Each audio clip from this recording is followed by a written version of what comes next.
Feather River, folks. They called this the Feather River Railroad. You can see all the leaves changing colors. Super scenic. And then here's the train tracks. And your train yard's coming up. There it is to the right. All the way over there.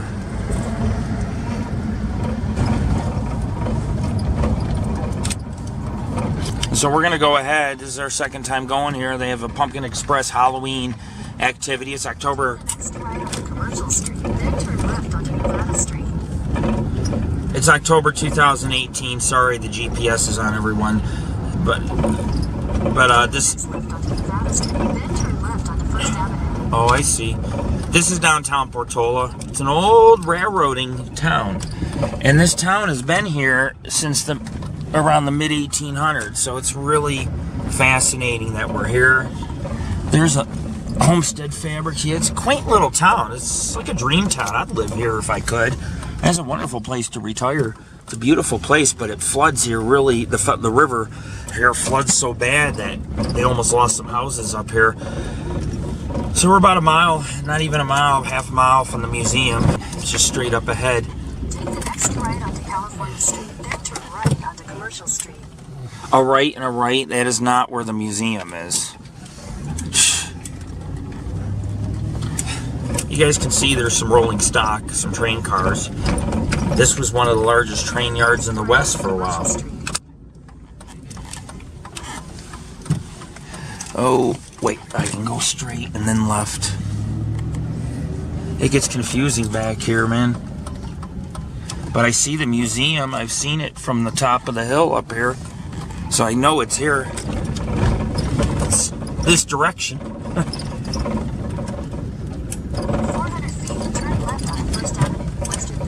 There we go. Right up here. Yay! Fucking rat maze back here. Rail Museum. This was at one time this rail yard was larger, and they had a turntable. It spun with like 15 tracks or 8 tracks. I think it was 8. And it spun. The engines could go on the turntable. It would spin and set different train cars and different sets of tracks. Because I have a black and white vintage gallery of this train yard, and I posted about 50 pics on my website. And it's here. We're here. It's a fascinating place. All right, folks, we're pulling in the train yard. This used to be one of the largest train yards in the West. I've seen black and white photos from the 1800s and early 1900s of all the trains and depots and all the little things that are here. Now there's going to be some people around, so what I'm going to do is mainly come here to videotape, because we already did an investigation, we've already done EVPs, we've already done a lot of work here. The only thing we haven't done, well, we lost our videos, so I have to come back and do some filming again here, and that's not really a big deal because I love this place, and I said I'd come back anyways, and here I am. It's about a 200 feet. Look at that. They got that's cool. They might have some trains open today because it's almost Halloween. So which one of these deers to ride? The Pumpkin Express with Lord Rick. Look at that rabbit. Aw, I need your picture. Don't run. All right, folks, we're here. So, folks, we've arrived. I had never seen this car before. This metal one. This was not here. I got to get a photo of it. It's new. Alright, folks, we have the Western Pacific, one of the original diesel engines here. I love these engines. It's just a beautiful line, and we're going to go aisle by aisle, Tammy and I, and we're going to explore, and we're going to do some filming since we did lose our footage from a couple years ago. We'll come back and get some really good footage today. Hi.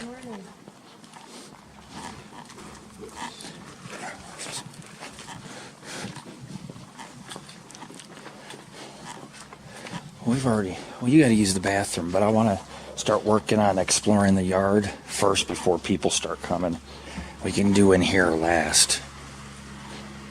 Oh, look. We can definitely go up on the train. They have that open. Cool. Okay, well, go use the restroom. I'll be right here. Oh, shit. Look. They have a new car you can go in. Ah! Sorry, I get excited. This is going to be awesome.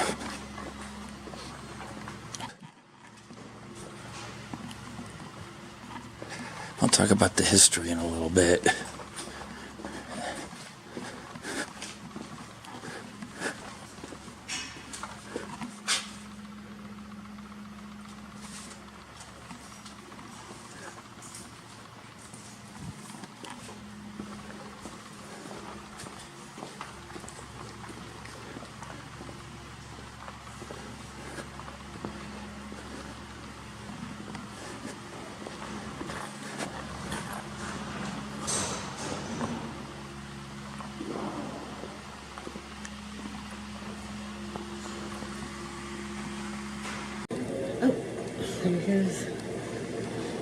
And by the way, this is what the train yard looked like. See the building we're standing in? It's to the right. You see it to the right? And that's the turntable, which they removed. But see, they would put the engines on different tracks and turn them around and put them on the main line. Oh, look at the kitten. What kitten? Oh, look. It's going through the train tunnel. That's cool. That bridge, remember that bridge? We passed that where they intersect. We've taken the Feather River route into Quincy, and that's really cool. That's the Sierras right there. Z gauge, and then it comes through. Oh look, little town. Oh, scared me. How could I be scared of such a little thing? I just jumped him out.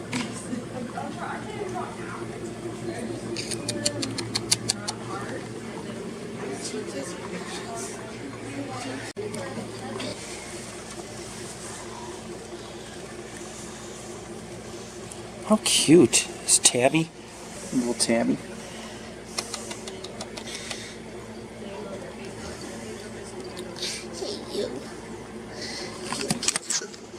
Oh, don't touch the cake. That's forbidden.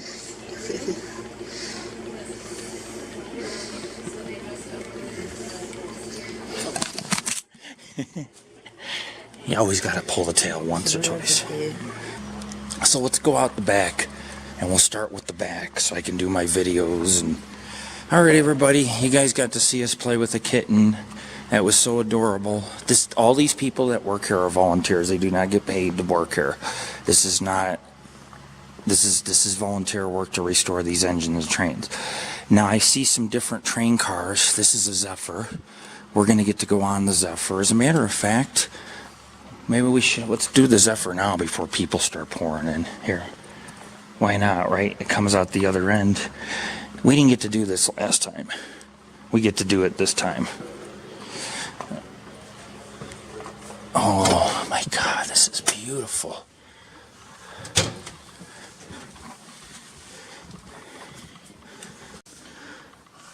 So the Zephyr was a major line that ran from the Midwest all the way out to the Oakland, California area. There was other little branches too. Look, old dining ware. Dining, yeah. Plates, forks. The prices. What? Are you kidding me? 25 cents for a roll? This is the type of train I'd love to eat on.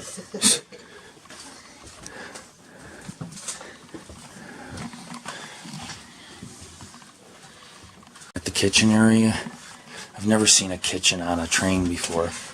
Whoa, looks like they're still doing some restoration work, huh? Or they're using it as storage.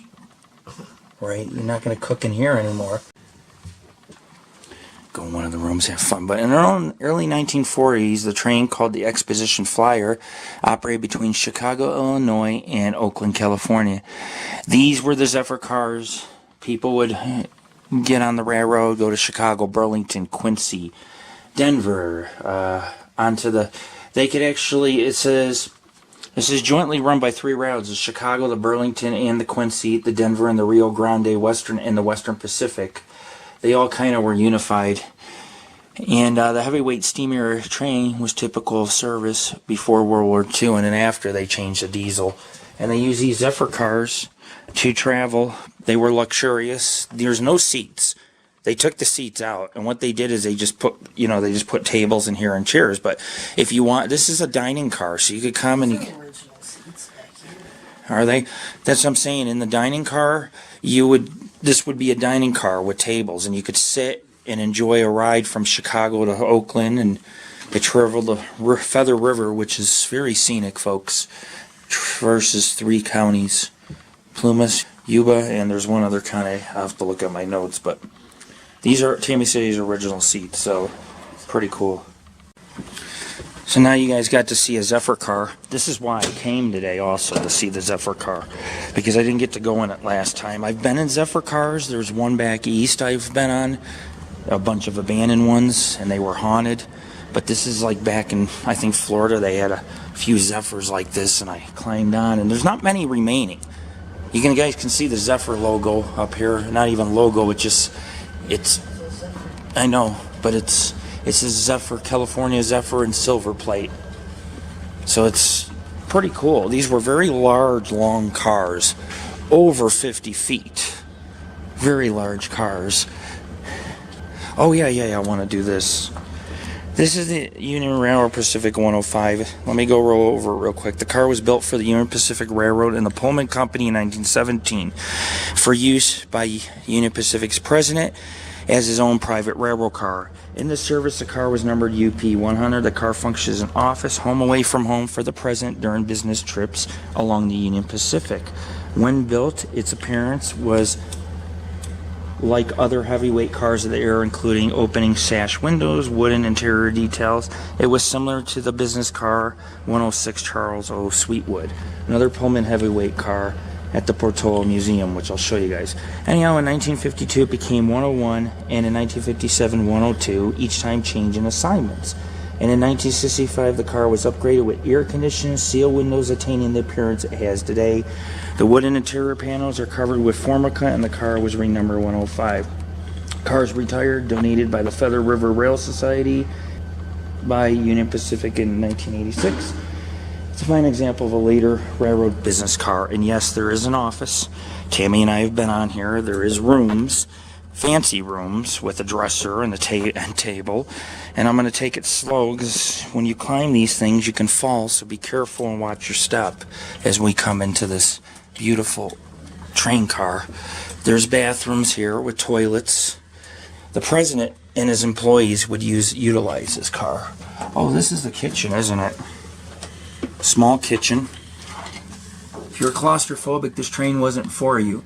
The Zephyr was much wider and luxurious, as opposed to this car was more built for the use of the president of the Union Pacific Railroad, who needed a bedroom, an office to work at, a kitchen, that kind of thing. Crew's quarters. You had crew quarters. This is, let's see, what is that? Storage. Oh, there's hooks for like a coat. Control panel. It's very old, this car. I mean, obviously it was designed before Tammy and I were ever born. You got a little calendar and fans. If you guys listen, my EMF detector goes off, but there is a lot of electricity running in this facility, so I have to discount it. It's about at 0.5, which is low. My meter can go up to 0.10 or 0.8 or 9. I've seen it. So 0.5 is nothing. Actually, my meter can go to like 9.5 or 10.5. 0.5 is nothing. It's a mild, normal reading. Sorry, I had to correct myself. Alright, this is the dining room area. You guys can see there's counter space. There's a stereo. It probably had a little TV in the corner. Calendar. These are the bedrooms. I used okay, no, this is a regular luxurious private seating car.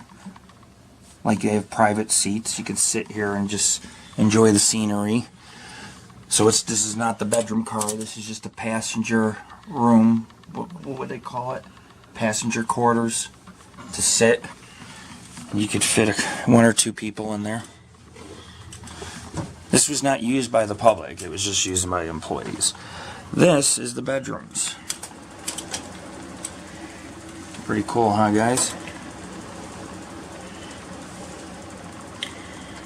A mirror, an end table, or a dresser. Just the basic necessities. It'd be like being on the road in a vehicle, only you're on the road. Like, for example, this is like an RV, but on the train tracks. That's what it kind of reminds me of. Or a luxurious minivan or something, like a conversion van, where you have, some people have a little bed in the back and a TV and stuff. But this is the second bedroom. Actually, no, wait. Yes, look at that. It's a bed, and then there's a toilet next to the bed. That's odd. When you take a crap, you gotta smell it and sleep next to that crap. Kind of like a prison cell. Just like a prison cell, exactly. So, folks, I did not get to see this last time. This is cool. This must be, oh, I know what this is. This is the office. There's a little desk and a filing cabinet and what looks like a typewriter or something to type on the left. And then a little private bathroom. No, that's a shower. Yeah. Holy crap. This shower is also where the toilet is. Like, you can take a shower with the toilet here. Check that out. Like, you could sit on the toilet. You could sit on that toilet while taking a shower. You could take a crap while taking a shower. That's unique. I've never seen that. And this would be what you consider the living room. Like the entertainment room with the television, a couch, a couple chairs. Yo. See, I don't even have to do selfies, guys. Just face it to the mirror. But this is a nice little area just to sit and enjoy the scenery. Maybe watch one of your TV programs. The president definitely had money for the Union Pacific. He was a tycoon. And he was one of the wealthiest men. The president of the Union Pacific and the founder of this railroad came into the railroad entrepreneur business here out west. They consumed all the railroads. They bought them almost nearly all out, including the Western Pacific Railroad. They eventually took over that line.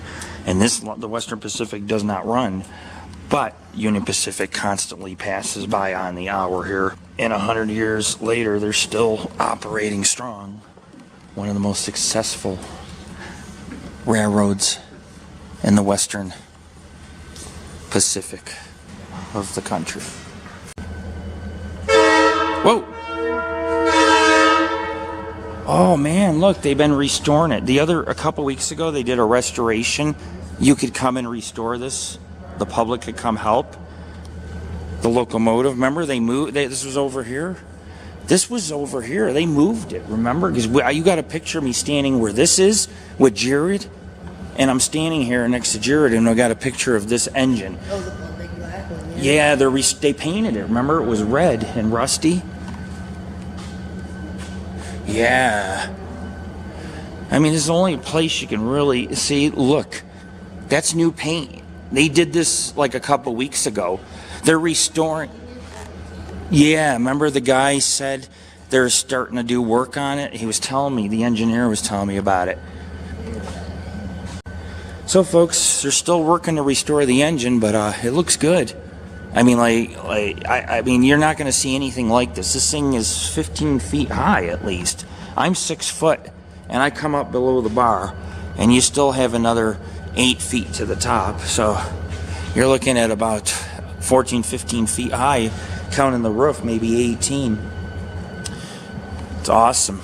We're going to go on in the yard, and Tammy and I are going to explore and go inside what we can go inside. I'll videotape. We got Cabooses here to go inside as well. Pretty cool idea, huh? So where do you want to start? Start on that end and go this way? We can go on these Cabooses. I want to go on them, but I want to start like on that end and work our way back towards here. This is the Pumpkin Express today, everybody. But the original Western Pacific Railroad had been established around 1865 to build the westernmost portion of the transcontinental railroad between San Jose, later Oakland, and Sacramento, California. Now, this is my writing, folks, and I hope it's accurate. It's from what I've researched, so before I carry on, don't write me on YouTube and say this is wrong or that's wrong. I did my best by gathering research from historical sites. Anyhow, as I go on, by the 1870, the company was absorbed into the Central Pacific Railroad like many railroads that were financially failing or were outsourced by larger railroads in the region. It would take many years before a second company would emerge, as a matter of fact, under the direction of George J. Gould the first. The new Western Pacific was founded to provide standard gauge railroad track connection to the Pacific coast for aspiring Gould transcontinental system. Gould had a few railroads. He was very wealthy. The line was part of the railroads owned by the Gould family, which ran from Salt Lake City, Utah to the Atlantic coast. The railroad would be in connection with the Denver and Rio Grande Railroad all the way to Oakland, California. The Denver-Rio Grande Western Railroad was also owned by Gould, so therefore the Western Pacific's construction finances were funded through the profits made by the other rail line. That company, however, lost access to California due to an attempted acquisition of the Southern Pacific Railroad by the Rio Grande's main rival called the Union Pacific. Haunted rail car, all ages. Count me in. I ain't scared of no haunted rail car. Is it not even open? Probably. Yeah, maybe it is. Ooh.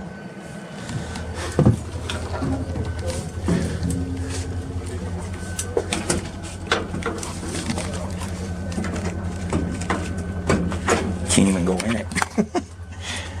It's like, I want to go see the haunted rail car, you know, all ages.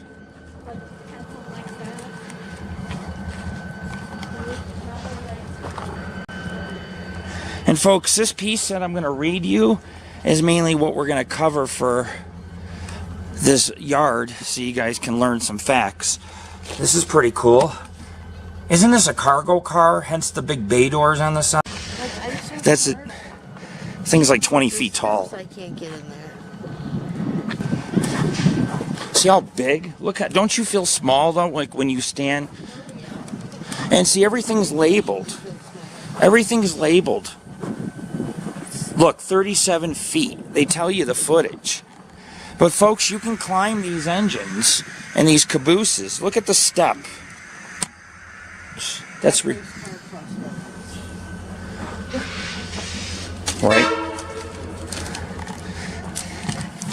I wonder if we can hop that train over there and go for a little ride.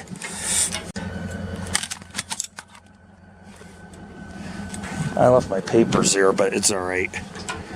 Look how long this is. Did you see? This is like, what, almost 100 feet?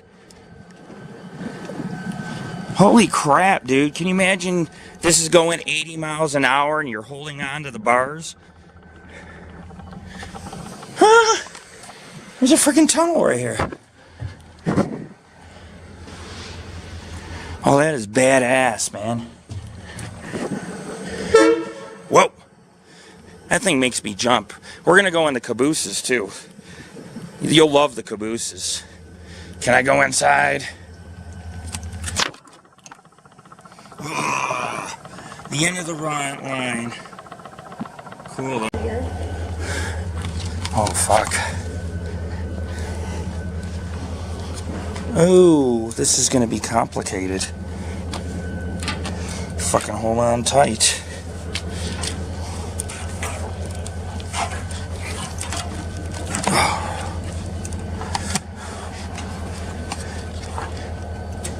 What's the length? 6,000 horsepower. This thing's got to be over 100, almost. What's the length? 70?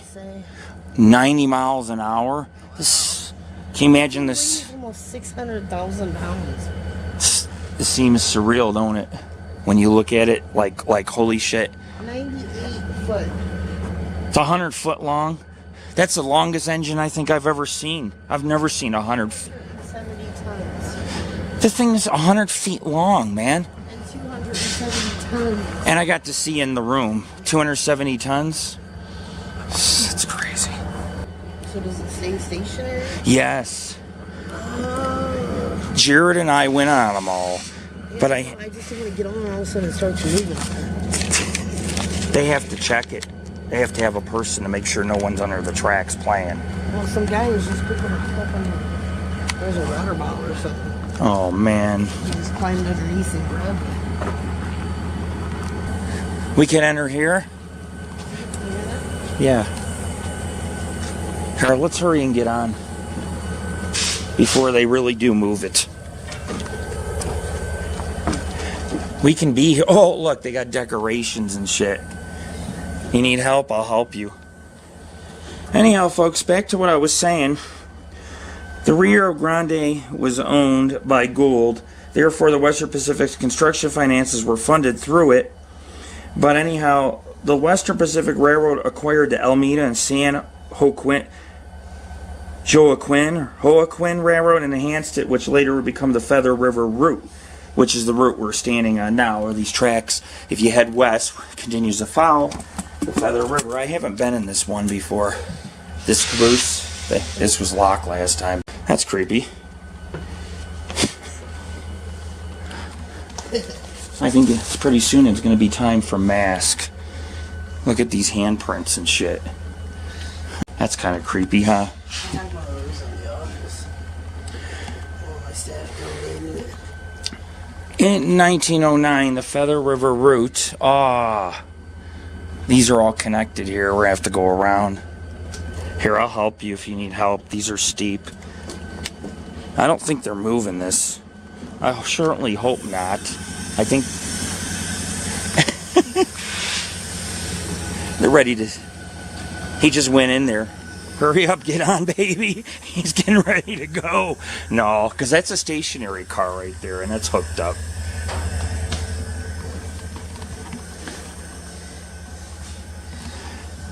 They had wood stoves, and the rail workers would live in these things across the country.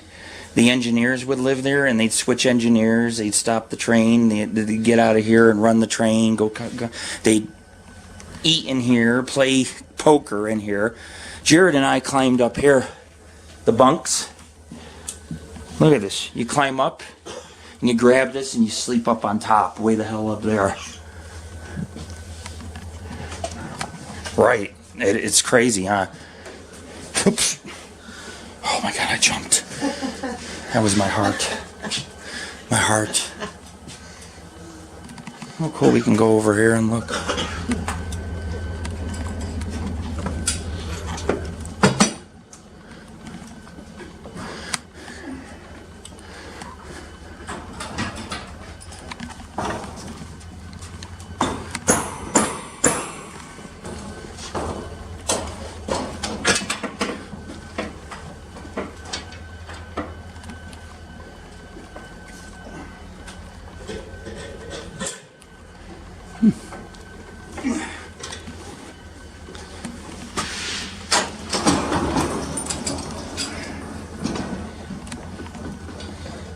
Oh yeah, I have some of these on our website, these pictures. Quite a few of these that you see, because they're on the archives. It's a pretty cool railroad, man. It's one of my favorite railroads in the country, after I've learned about it. And, I mean, it was pretty extensive, you know. This one's on my site, for sure. I mean, this train ran everywhere. And it took people from the Midwest all the way to the West Coast. That trunk. Trunk? That's old. That's like the pirate trunk. This is the one you take people on vacation in, right? Chopped up, maybe. You don't even need to chop them up. You just throw them in there. So we'll go back out. There's other cabooses we can go on. Just gotta find them, unless they closed them up. No, there's more down there. So anyways, in 1909, it was really the last major railroad completed in California, which was the Western Pacific Railroad line. And a gold spike was hammered on the trestle in Ketty Y near Quincy to bring forth its second revival. And that tells me right there, folks, there was a need for trains. Once the automobile was invented, it became less desired, and they stopped building Were we on this one? This one here. Yeah, it's the next one. And once the automobile came, they stopped building railroads. But prior to 1909, there was railroads going up all over the West, including this one that you see here. This was a train yard. This was a freight depot where they repaired the engines. And we'll talk about that, what they did here more as we walk through the yard. This is open or no? This here isn't open? Maybe on this end. Oh, right here maybe. Yeah, I don't think I got on this one. Some of these I didn't get to see, I don't think. I'll make sure I get some pictures. Oh yeah, we didn't get to go on this. This is cool. Kind of cold in here, man. Some cold spots and shit. Big engines. I'm gonna make sure I get some mass pictures. But I'll do that in the back of the yard. I don't need to do it here. Well, I could if I sit in one of the seats, but this doesn't connect. Wow. That's the snowblower car. Oh, look. They got that open. That was closed when we were here. The snowblower car. So you can come up in there. I don't know if I'll be able to make it. I'll help you. Ugh. It's not that bad. You just grab the bar, go up the steps, and then you can just step up here, grab the bar, and just go up the steps. I'll help you. This is the snow blowing car. It has the huge blades in the front, and this is where the engineer would sit. Oh my God, dude, you could barely see out these windows. How do you even drive this thing? I mean, there's a spike too. So after the automobile came, they never really, after 1909, built any more railroads in California. These are all old, original rail lines. Oh, cool. Jamie was right. This is the engine. It's kind of warm back here because of the sunshine through the windows, but these are the engines, and this actually cleared the line of snow through the Sierra Nevada. And there's some toxic waste barrels, folks. Be careful not to touch. You could grow warts and mutate into some creature with wings. That's cool. I never thought I'd get to go in this car.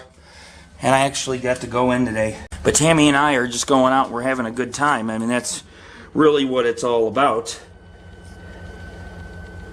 And when they built the new Feather River route, or added, I read they used 85-pound rails on untreated ties with no tie plates except some of the major curves. And by 1935, more than half of the main line still had original rails, which carried 150 million tons in over 20 years. And you needed this snowblower for the crew. And then you have, look, there's a compartment below you, which I don't even know what that is. And then there's a seat. This is their phone and their radio. And then, look, there's a seat here for 2 engineers. Because you had a co-engineer and then... Comfortable. No, and you had no leg room right here. It was right up to the whatchamacallit. And look, you can't. You got little portal right here. You can't... Look, there's gears on top for the horn. See, that's the horn up there. And then there's your gauges. And then you have how to control the train is 3 or 4 levers. That's it. You could teach me how to operate this train in 1 hour, and I could learn how to... I could move this engine. I could... If you showed me what I need to touch... Because it's... Look how simple it is. They even had, look, a camera in the corner. Because they had to watch the engineers in case there was a mishap. They have it on video like a black box.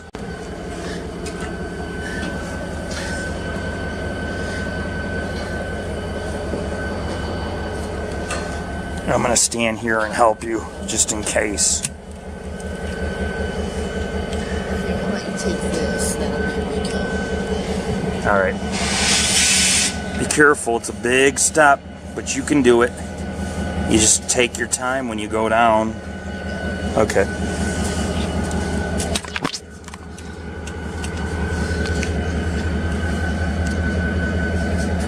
So we still got these ones, and then that's it. We'll be done with the inside shit, because the rest is all fucking boarded up. In 1931, the Western Pacific opened another main line north of the Feather River Canyon. It's called the Great Northern Railway. You guys remember the Great Northern? And it went throughout Northern California, and this route was known as the High Line, joined by Oakland and Salt Lake City branch at Ketty Y, where the Golden Spike was hammered. So it's a unique combination because you had two different steel trestles where the trains would meet and a tunnel forming a triangle intersecting the track. And a few years later, by 1935, the railroad went bankrupt because freight was on the decrease, so were the amount of passengers traveling by trains due to the Great Depression and the automobile. Despite the Great Northern from closing, folks, it didn't stop the Feather River Railroad from being a very successful railroad line for about 30 years. The train attracted passengers from all over the world because it was one of the most scenic rides in the western U.S., in the American West. And the Western Pacific had operated the California Zephyr passenger train, which we were on earlier, which operated in accordance with the Denver and Rio Grande Western Railway and the Chicago Burlington Quincy Railroad.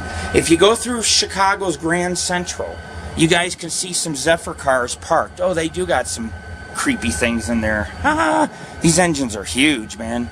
These cabooses are huge because you had to live in these and if you know, engineers would live in them and they would change when they got tired. They'd stop and change shifts.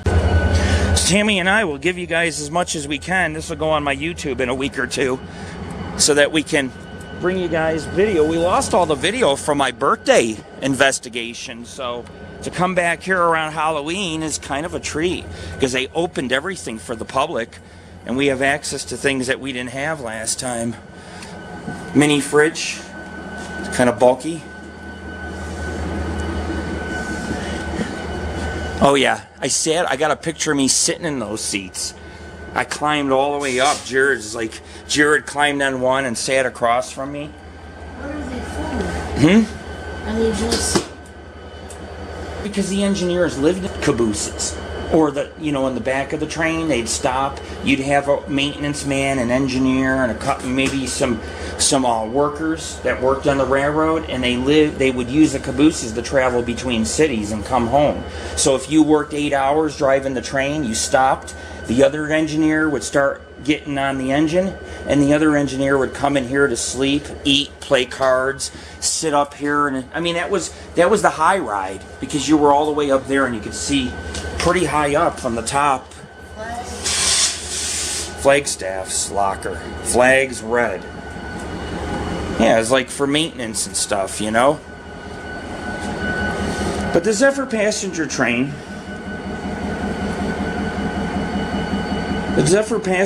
was a luxury passenger car line. They didn't do freight. But we will take you to some of the freight cars owned by the Western Pacific. This is a newer caboose, by the way, so it's one of the Western Pacific's newer ones. It's all orange, and that's what you would see behind the passenger train to relieve the engineer.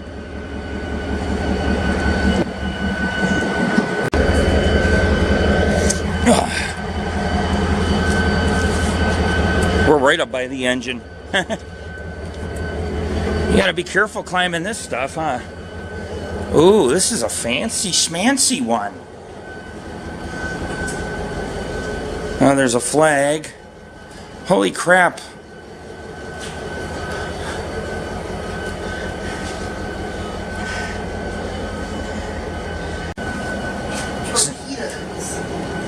Torpedoes? What? What are That's creepy. Torpedo what? What are torpedoes? I don't know if we'll go this way or if we should start on this end and go this way. I want to see it all and film it all if I can this time. Let me see.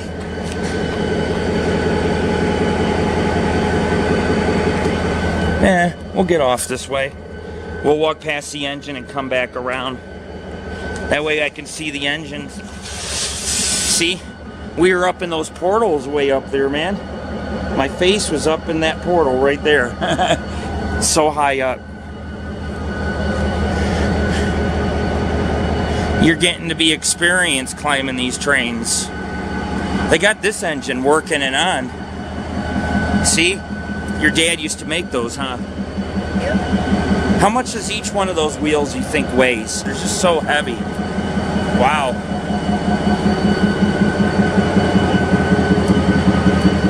Makes me want to go up there, open the door, and go for a little ride. We climbed this one.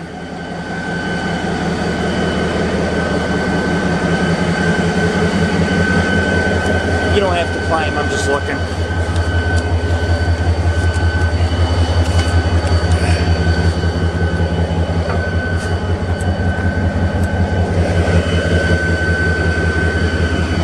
Storage. Oh, used to be able to go in here. I was in here before they locked it.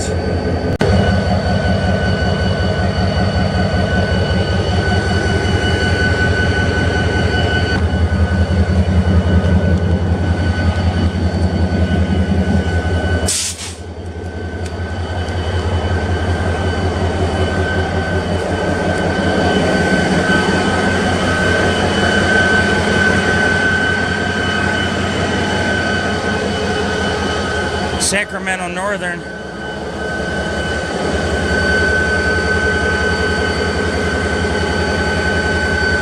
Wow.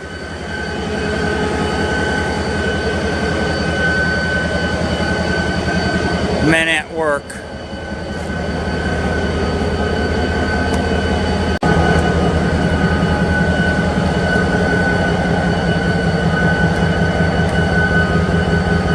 Anyhow, they had dome cars that used to roar past Quincy. Quincy's a cute little town. They did mining, ranching.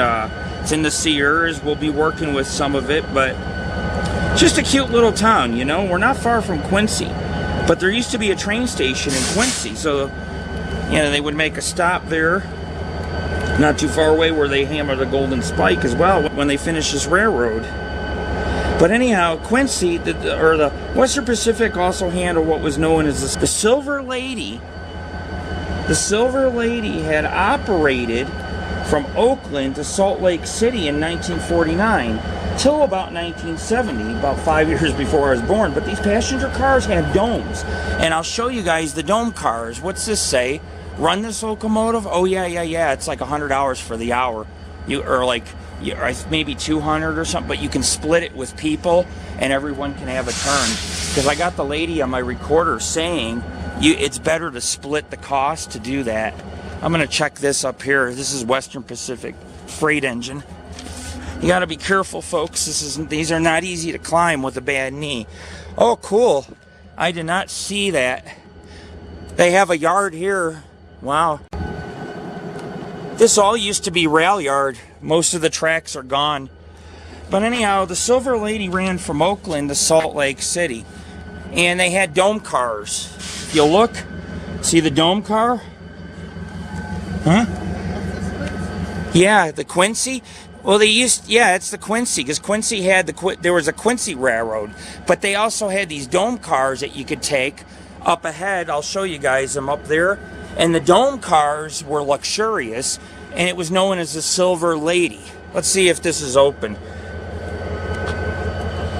But the Silver Lady had, the Western Pacific owned many short line railroads, but the largest of them was the Sacramento Northern Railroad, which reached from San Francisco to Chico, California. Other railroads the Western Pacific owned was the Tidewater Southern, Central California Traction, Indian Valley, and Deep Creek Railroads. And by the end of the 1970s, when I was just a 5-year-old boy, the Western Pacific operated 1,200 miles of railroad and almost 2,000 miles of train tracks.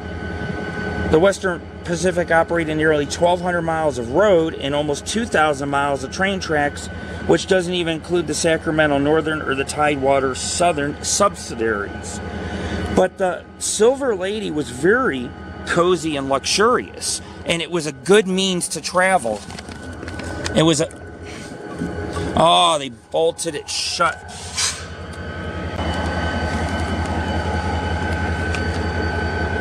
It's pretty cool. Beautiful day out.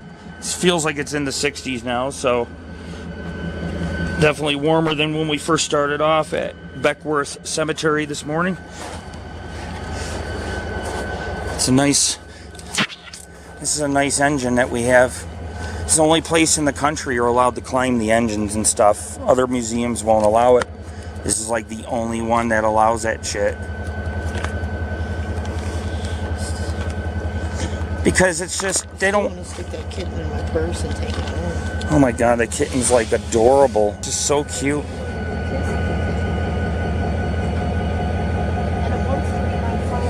It likes you. It's scared of me. It let me... You see it jump?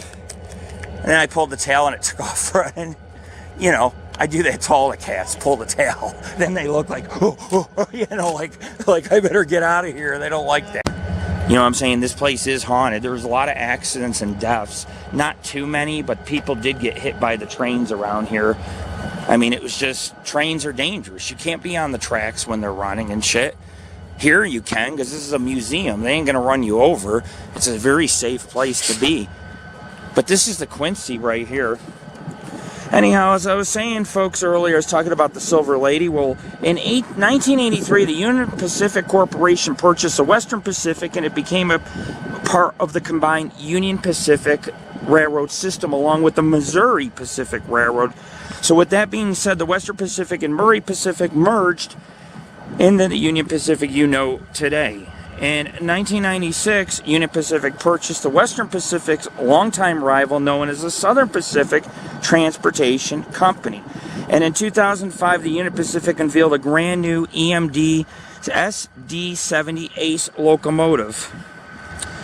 Union Pacific in 1983 painted on it as homage to the Western Pacific name and logo. These cars that you see here, which Tammy and I'm going to try to look at, but let's go back here, part of the Silver Lady Dome cars. These were luxurious cars in 1949 to about 1970. And so when you kind of walk through here, keep in mind, these are historic cars. These are cars that thousands of people rode on. Some of these cars can be seen at the Chicago train yard, abandoned. There's a few in Florida. I've done a lot of trains over the last 20 years like this. I've done a lot of abandoned train yards, museums, at least 5 to 7 different train museums like this. So I've been on a lot of these cars already, but if we have a way to explore some of them, I will. That's their cars are fixing up, and it looks like, yeah, see? They moved a bunch of cars over to those tracks over there. Ow. Holy shit. Yeah, there's a hole right there. Holy shit, man. Good thing the trains aren't fucking coming. I'd be dead. But look, they moved some of their trains there. That blue car used to be in the front when you pulled up. That blue car over there. They've been moving some shit around.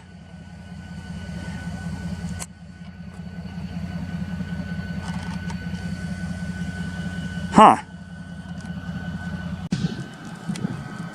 That's a switch.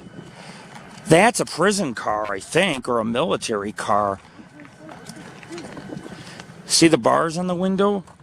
Fucking transporting prisoners, probably from Frisco, like from the war, World War II and shit. They have military cars here too, which is kind of unique. I don't know if I can get in them Zephyr cars, man. Not Zephyr, but the Silver Lady ones. Oh. Yeah, they like to keep people out of those. Those are luxurious. Not this, I don't know. I don't think there's a way in here. It's bolted. They fucking bolted that shut. They're like, I don't want Lord Rick going on those. But anyhow, the 1983 car, known as the EMD SD70 Ace locomotive, has homage to the Western Pacific. Now, while today the railroad is merely a pastime, when I found out the Western Pacific was one of the largest train museums in North America, I had to go see what the hype was about.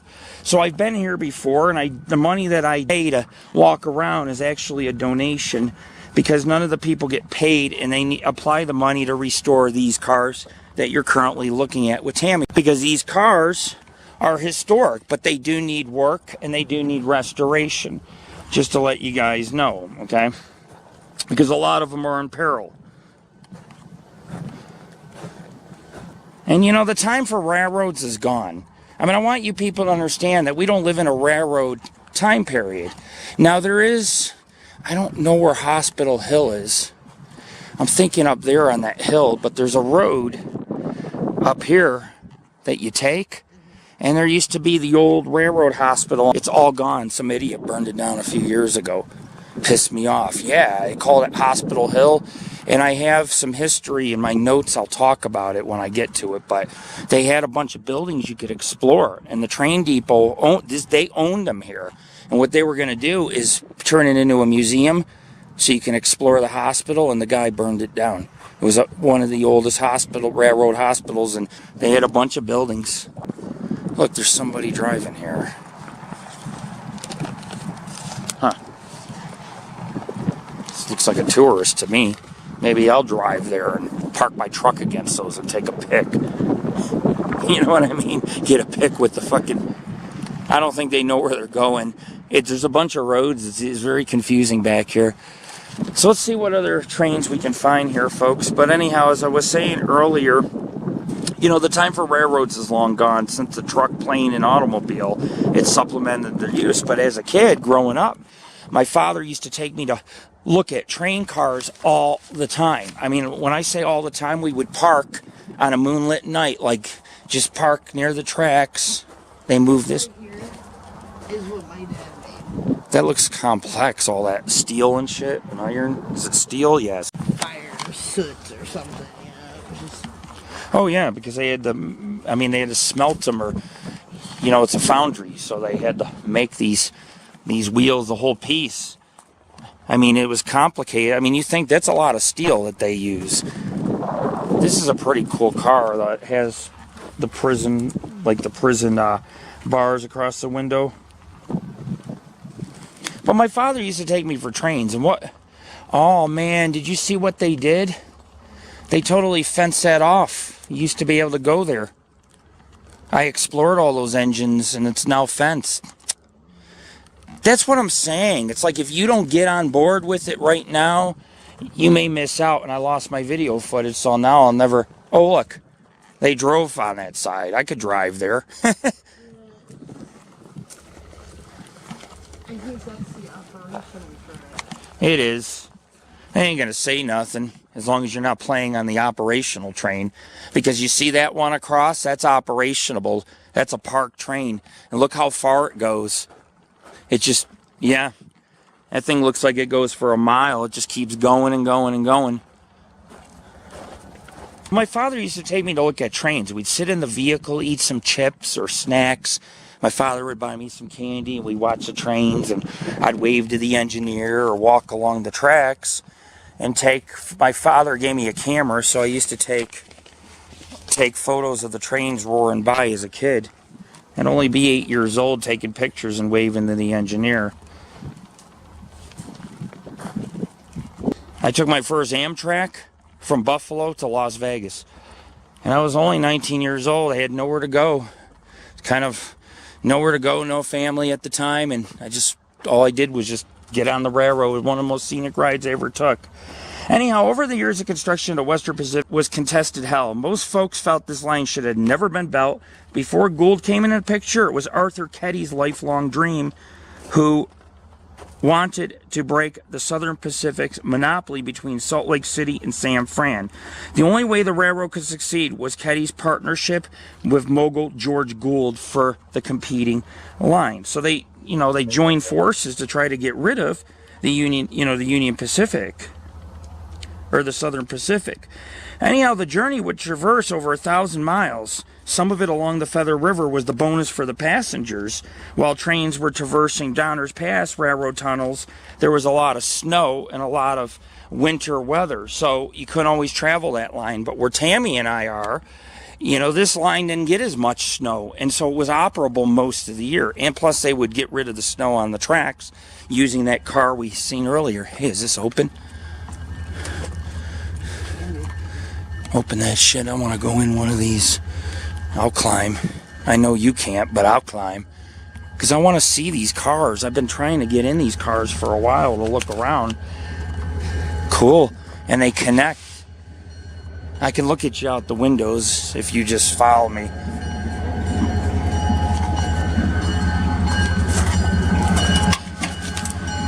Right there.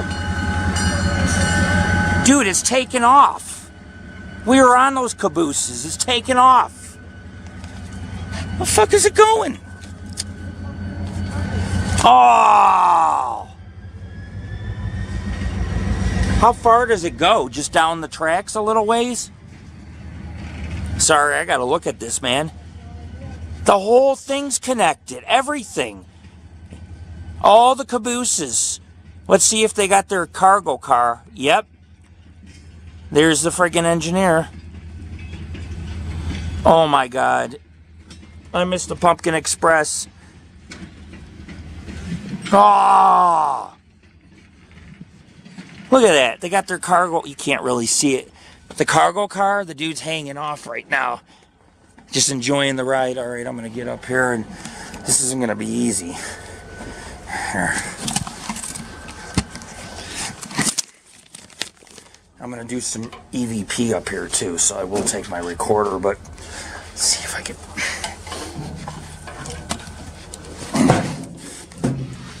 Oh, fuck. I'm up. Let's see what we're... Okay.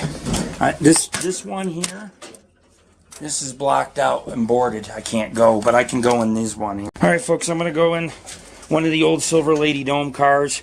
I obviously missed the railroad that just went by, which is okay, because I'll be running it all day, I think. Okay. Holy shit.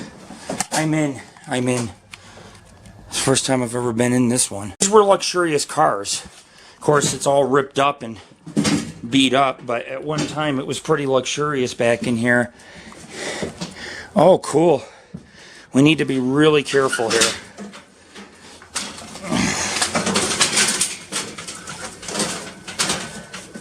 Dude, that railroad just going in a circle, hun. It's coming back around. That's all it does. It just goes in a circle.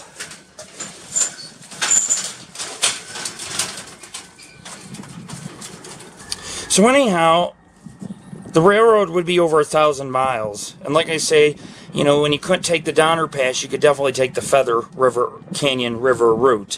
While some of the lines have been removed today, 924 miles of the preferred of the line still remains today used by the Union Pacific. Western Pacific is one of the most successful streamliners of all time, and freight and passenger services for 80 plus years. While the main focus of the Western Pacific is its second go, we must not forget the original Western Pacific was incorporated by Collis Huntington to give the then Central Pacific Railroad direct access into the Bay Area back when railroads were being built all over the West in the 1860s. Oh, the kitchen. Hey, coming back around, man. They're gutted this car. Holy shit, dude. Baby! Where'd you go? Oh, sorry. Oh, it goes in a circle or something. But 80 years of history the newer line had, folks. So, I mean, it had a good go. And its second revival was more successful. But, you know, this was a railroad that worked hard to survive. I mean, that was one of their, you know, slogans about their work ethics here. I mean, they worked hard to maintain the tracks and the railroads. And this depot that we're at, it's not really well, they had a passenger depot here, but the building that we were in previously did all the repairing to the engines and maintenance work. You know, it was quite the chore because you had a lot of trains running here, and you had access to the Bay Area. But anyhow, as I was saying, that was the main reason, is to have access from the Bay Area all the way up into Salt Lake City and Chicago. So you had a connection to the Midwest to the West Coast. But back in the day, roughly in the 1960s, the Western Pacific Marketing Department in San Fran started an advertising slogan, and it nicknamed their employees the Spirit of the Willing People. I believe it's never changed. The museum has many volunteers.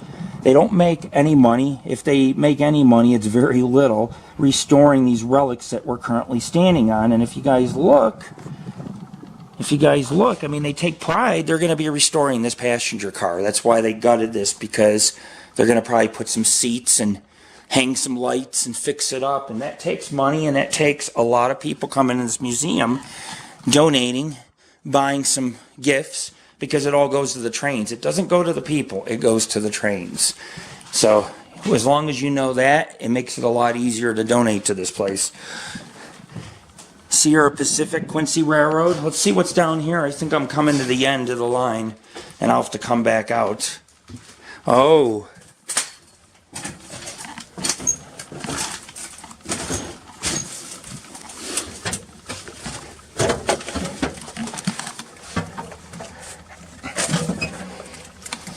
It's the end of the line. I got some Wild Western artwork back here. Some Wild Western artwork. Like an ox or a horse, and there's a little bandwagon and stuff. That's pretty cool.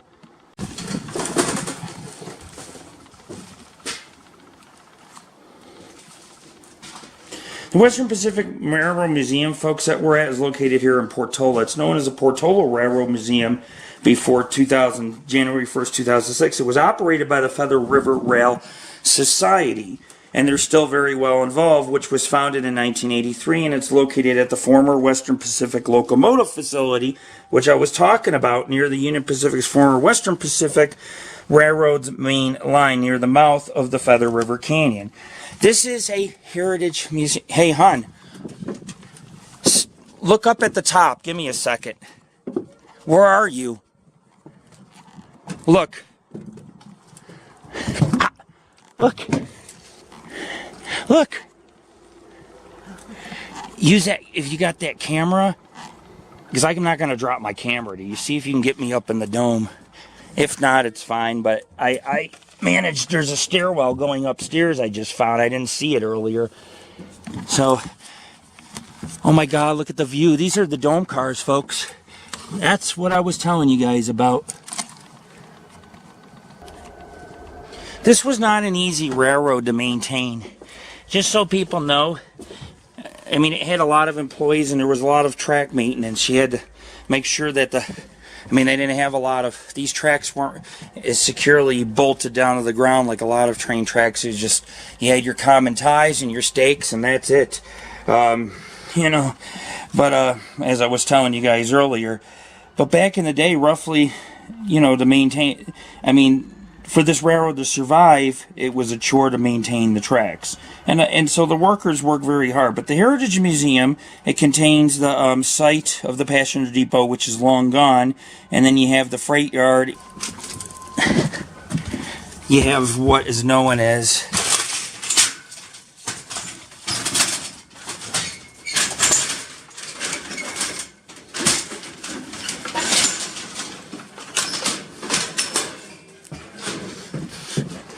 the freight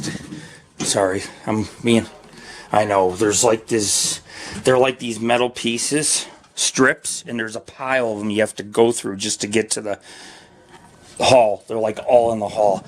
Alright, I'm gonna figure a way out. This is the bathrooms right here where I'm standing. No toilets, just a hole in the ground. Some debris. Being an urban explorer does require a little bit of sacrifice and work. Nothing comes without work. Last time I was here, folks, I didn't want my son to get in trouble, so I didn't climb the dome car. But this is the dome car. You guys got to see it. I'm going to show Tammy something cool I found when I get down. Here. Let's try to climb down off this. That's a live train, by the way. It goes for a mile. From up on top, you can see it. It just keeps going and going. Oh, shit. All right. So folks, these cars that I just went on, these dome cars, were part of it was called the Silver Lady line, the dome cars. And you could sit up in the domes when they had glass when it wasn't broke. Let me put this in here.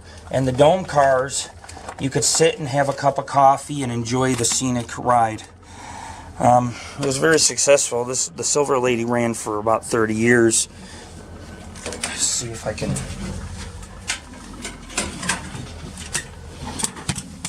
Whoa, I got it. Whew.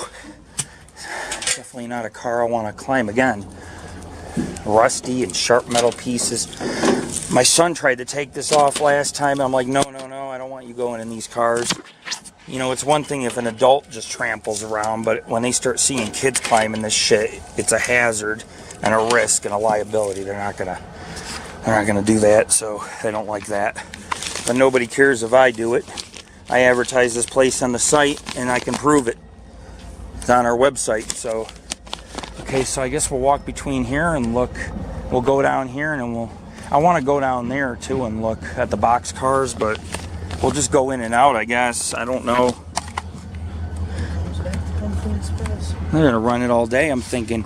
But I do work hard, folks, and I'll tell you what, climbing up there was a reward. Not only a nice view from the top, but I found something really cool, and I'm gonna stop and show Tammy before I go on further into this train yard, and we'll look at some military cars up ahead. Here's the Lord Rick. Check us out, paranormalghostsociety.org. This museum had a turntable because it was a freight yard. They'd bring the engines here, repair them here, and then put them back on the tracks to be operable and safe. But it had a roundhouse or a round table. It allowed the diesel engines to be switched out for the repairs at this location. Most of the tracks here are gone. The turntable is gone. I think it was here about 20, 30 years ago. But you guys seen the little mini model? That's what it looked like. This is modeled after this yard, of course. And there's over 170 pieces here of rolling stock. There's 37 acres at this museum. And, you know, like I say, like my website says, I want to thank the staff for keeping this place up and volunteer. And it's a really great place to be able to enjoy trains. This is the only place like this in the world you can enjoy trains. Climb them, look around, get pictures. They really don't care here because this is all volunteer. They want people to kind of climb the trains and donate and take an interest. That train looks like it's not even on the tracks right. Just want to show you something real quick, folks. I was already up here, but I'm going to show you with my video. I'm climbing with one hand because I got to... There we go. You can climb on top of this. Pretty cool, huh? So, I'm going to go back down. But I just wanted to show you guys. I know people are going to complain and say, oh, your video is all shaky. Well, I'm climbing trains. I have arthritis, fibromyalgia, and a bad knee, and I'm climbing trains. These are not knee friendly. These are not friendly for your legs. That looks open. One of these was open, these green ones, but this one's open. We'll check this one. Small little diesel engine. They used to store 3,000 gallons of fuel. That one doesn't. It has a small fuel tank. Probably for little local runs. They had a lot of short lines, you know. Like the short lines that ran maybe 20, 30, 40 miles to this town or that town. That way you could connect the whole West. So let's see. Let me tell you what they got here while I'm climbing, folks. The yard contains a diesel and electric locomotive. There is a diesel. There's a diesel one and an electric. A diesel and electric locomotive. Okay, there are 18 passenger cars, 4 from the original California Zephyr, tanker cars, flatbeds, over 16 cabooses, numerous freight and box cars. That's a military car, I think. I think they got it boarded. Oh yeah, Jared and I went in here. This is a very tight, I can barely even squeeze in, I'm too fat. This is the engineer's quarters. Here's the engine room, or the little back room. And they have storage cabinets. They had, look, all the gauges are broke. There's the horn. This is a typical diesel engine. And you could walk around while the engine was operating and, you know, check your bells and whistles and things. Look at that. Oh. You guys can see there's a seat, some switches, a box, a controller. Here's the control of the train. That's it. 2 levers. One to stop, one to accelerate the train. That is it. And a couple switches. Very simple train to operate. You can be an engineer in an hour with a train like this. It's pretty easy to control. It's very thin. I had to be careful not to rip anything. Ugh. Wow. That is narrow. Anyhow, 16... Yeah, well, this guy's not small. That's the problem. I can barely fit through anything. we're about halfway, a little more than halfway done with this yard, but as long as I get video, I'll be happy. Because I lost all the video. I don't know what happened, you know. And now I got some video for our YouTubers. I almost have 1,000 subscribers. And then we get a nice little, advertising. We get entered into the advertising program. And that'll help fund at least a tank of gas now and then for us to go do places like this or even donate, you know, to be able to come to heritage sites like these. This is a heritage site. It's the only train yard in the fucking country, really, where you could climb and they're not going to yell at you for climbing an engine. Oh, holy shit, dude. I'm stuck on a piece of rust. It probably ripped my cape. I just need a better cape. What about this engine? Is this open? So anyways, it has tanker cars, freight and box cars, which are further down. I will show you guys every type of rolling stock we can possibly photograph or at least videotape. During the summer here, even the winter, you can operate a locomotive. It's a little pricey, but you can do it as a group, which is pretty awesome.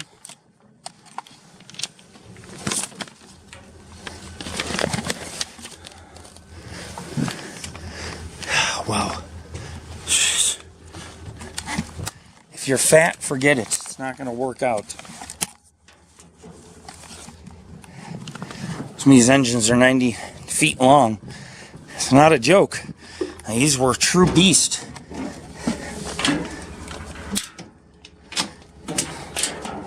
There we go. Wow. This is fancy schmancy. Woo!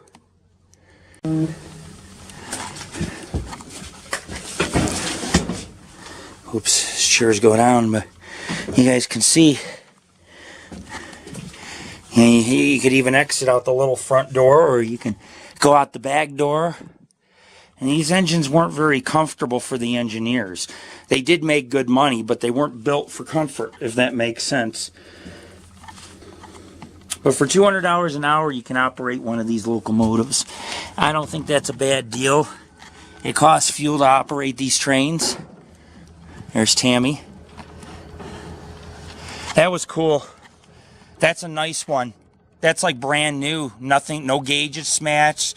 Everything's nice in there. Like really in good shape. There's 2 seats. And this one only has 2. Was this the one you were in? Because this has 2 seats you can spin on, and there's like a control area. This one only has 2 controls. One to stop the train, one to push the train forward, and like 3 or 4 switches. This one has a lot more controls, but it's in good shape. I mean, this is a bigger engine, more complex engine. This is a newer engine. That's kind of old. That's probably like 30, 40 years ago, and this is probably like 20 years old or something, you know? Just different technology, but you can control a train here, guys. Most of the train cars you'll have full access to if you guys come here like I just did. Some are locked up. They also have in the collection a Western Pacific 805A, an FP7 model passenger locomotive that pulled the California Zephyr, the Southern Pacific EMD GP 92873, nicknamed the Kodachrome by the volunteers due to being painted with the Kodachrome scheme from the failed SP-SF merger. Western Pacific 2001, and the first GP20 model locomotive, an early turbocharged diesel, and a Western Pacific 501, and an early switch engine, and the first diesel purchased by the Western Pacific. And the Western Pacific 060 steam locomotive 165, and an oil burning switch engine built by Elco in 1919. The Western Pacific 37, which is a 200-ton rail-mounted crane, a 2-track clearing snowplows, which I took you guys in, one of them, a wedge type, and a rotary one. The rotary ones were Tammy and I took you guys. Several rear 20th century freight cars, and also located is a Portola diesel shop, which was built in 1953 in an interlocking tower from Oakland, California. It's currently stored unrebuilt. So it's somewhere on the property, I don't know where. And that's the military car, which it's locked. Ugh. Ugh.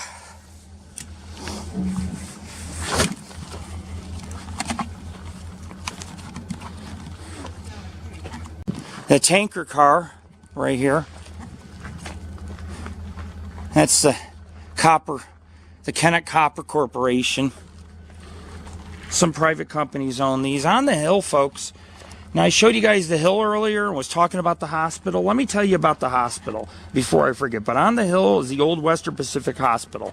It was the old, I should say was. I got to redo my editorial on my site because there's a few words I need to change. But it was built in 1911, and it used to stand on a hill they called Railroad Hospital Hill. And it was the last remaining, one of the last few remaining hospitals or railroad hospitals in the country. It was part of the museum until like I said, some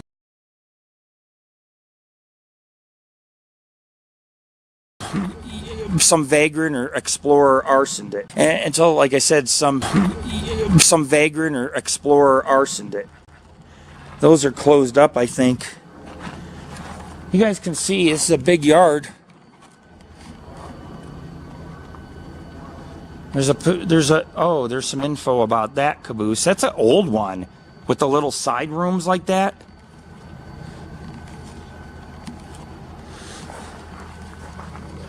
But anyhow, the hospital remained in service until the 1970s. As a matter of fact, the buildings dated back to different time periods. One in 1912, then a west and east wing in 1926 and the 1930s was built. The only reason why it closed is in 1972, the Eastern Plumas District Hospital in Portola had been built, so the railroad hospital no longer was in use. After that, it was a private residence until 2000, eventually became part of the train museum. They were going to use it as a museum here, a train museum, or part of the museum. I remember I was talking to a lady and a staff at the museum. She mentioned the hospital to me and told me it's no longer there. You know, I was sitting there thinking how awesome it would be for Tammy and I. How awesome it would be if Tammy and I investigated. Oh, this has no bars. They're all gone. But I was thinking, oh, cool. There's a hospital to investigate. Yeah, there used to be abandoned buildings. You can't see them. They used it as a private residence, and then they sold it to the museum, and it became part of the museum. So the museum was going to restore it, and they were going to actually make it part of this. And like I said, somebody had burned it down, which I have more info, but I'm looking at my notes. But after, they were using it here, I was talking to a lady, and I was like, it'd be good to ghost hunt, but she's like, sorry, it burned down. And, my jaw dropped, because I'm so tired of these places being burnt down. Because I just missed it by like a year or two, because I didn't do this place right away, or I would have found it and done it. The staff had told me they were not able to save the hospital, therefore they demolished it. And I guess it was an 18-year-old kid that came here to do some ghost hunting or something and had burned it down. I don't know if he started a fire because it was cold and it got out of control. But, yeah, it doesn't exist. I can drive to the hill. I would think it would be haunted. A lot of people kind of died at these older hospitals here in the Sears. There was a lot of epidemics in the 1900s, in the early 1900s. This hospital opened in 1912, and some of those kids you see, or some of these graves you see at these cemeteries here, you're going to find that they died at the hospital before it burned down. Back in, the earlier, it was burned down a few years ago. A lot of railroad workers had gotten medical treatment when they went to the hospital. They'd come here, and engineers would get off. They might get hit, their hand hurt. Should we go? I got to go up and down these aisles here. We could go here and come back around. Is this open? This looks like an Amtrak car. Is it? Is there a way in it? No. Oh. They bolt them shut. I hate that. We'll go down this aisle, if that's all right with you. Okay. But the Eastern Plumas District Hospital in Portola was built. The railroad hospital never had any more patients here. It was mainly for the engineers, but other people also came to the hospital. And, people that settled their whole lives died in that hospital here. from heart attacks, strokes. You know, people died. And so I always thought this place might be haunted because of that. I've never seen this engine before. This red and yellow. Huh. I got an Amtrak car. I've never seen that. Unless they have a little private yard over here. They probably pulled it out of there recently. Oregon and Northwestern. That's right, because they had a spur that went into Northern California and Southern Oregon. These are the box cars. Can we even go in these things? Here, pull. Dude, they bolted it. It's like rusted shut. You can look and see the cobwebs all the way up. That thing has not been opened. In years? Yeah. You can see in it. Huh. That's funny. What is that? I don't know. A military engine. See how it's built? Like a tank? Is it an engine or is it a tanker? A tanker. Inside. Huh. Well, there's a ladder on top. Wow.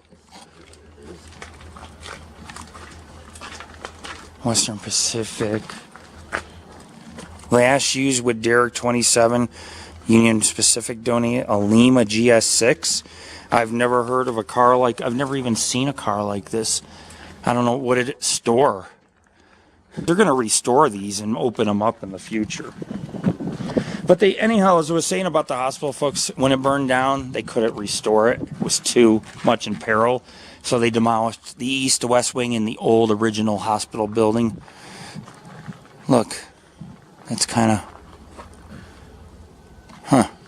It's weird. It's just like a square metal box. No. And then, folks, we have this old box car. They have some box cars from the late 1800s, I think, here, but they're really in peril. But the museum today is always striving to restore cars, locomotives, and artifacts, especially in relation to the California Zephyr passenger train.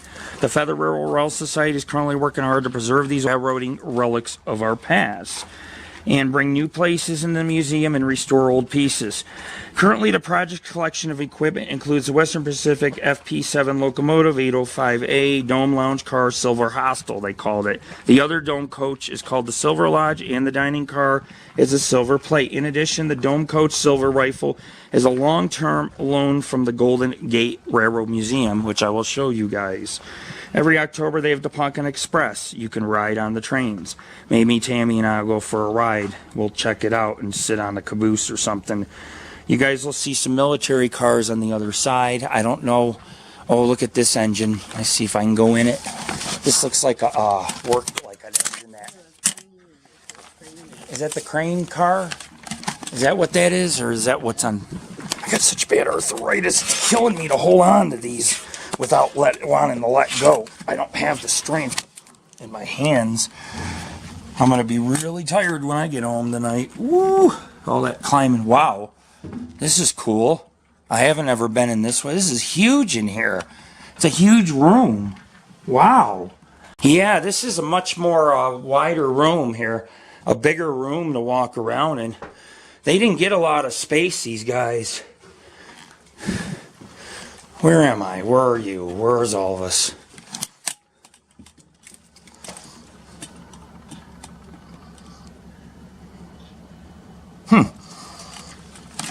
Pretty cool. And there's the old freight repair shop. 3 tracks down. 1, 2, 3. Oh.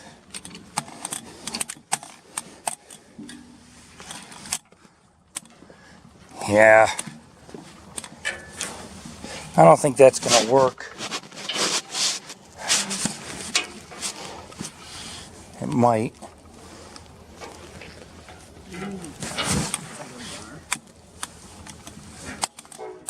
Holy shit. It scared the fucking crap out of me, man. Shit. That was crazy, climbing down. There's ladders and all over here. You know what I'm saying? I mean, there are ladders like everywhere, and like bars to grab. Boxcar, look. Huh.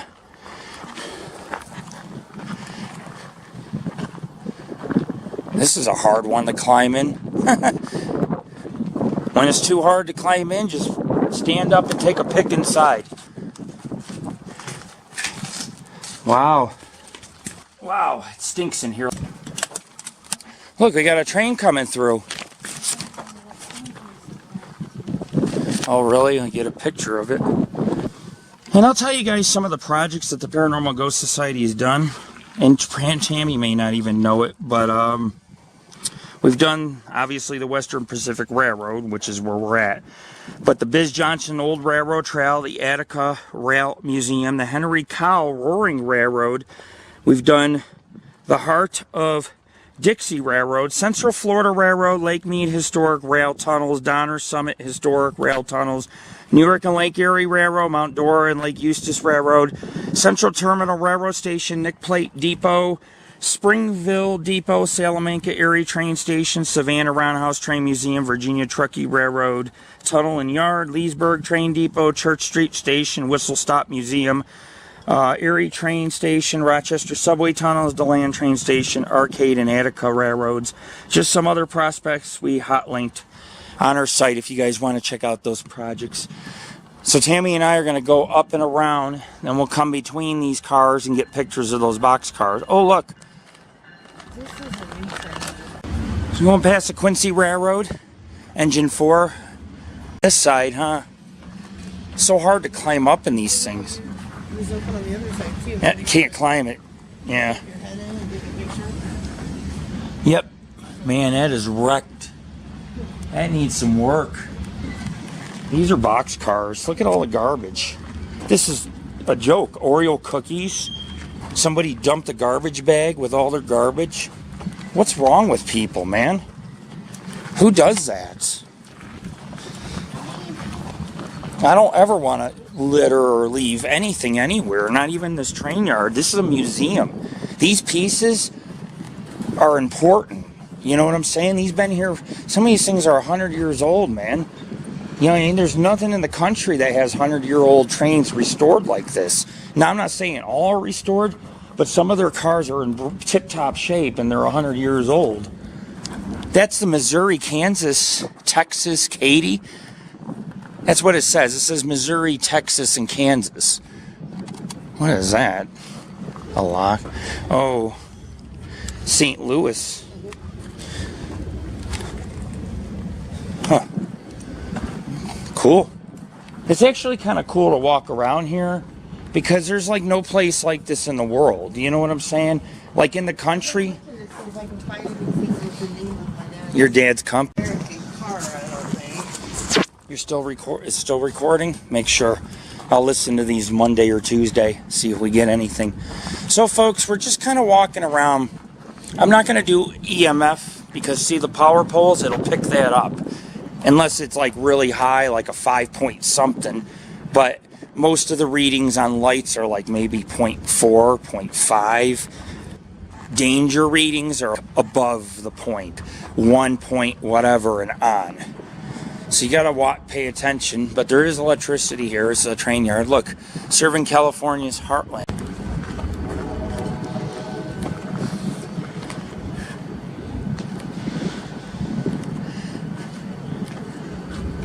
This is probably locked too, huh? I hate when they lock. Oh fuck. Holy shit.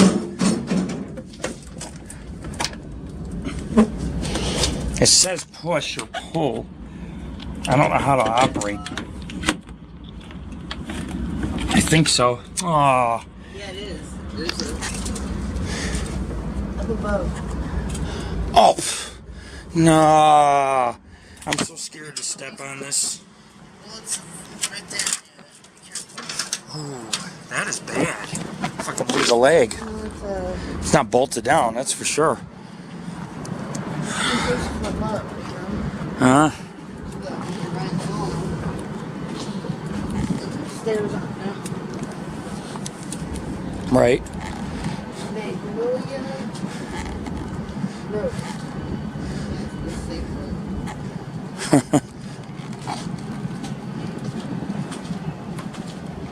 There's a caboose.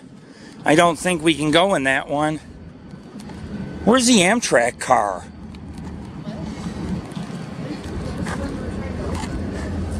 Oh, that's the Amtrak. Pfft. And this is probably locked too, huh? Yep, look. Alright, we'll go down this side. We'll try to get as much as we can of this place done. Yeah, but on the other side, none of these are moving. These are just like cars they want to restore. If we go up here, there's a couple military ones. Remember, there's beds in them and stuff.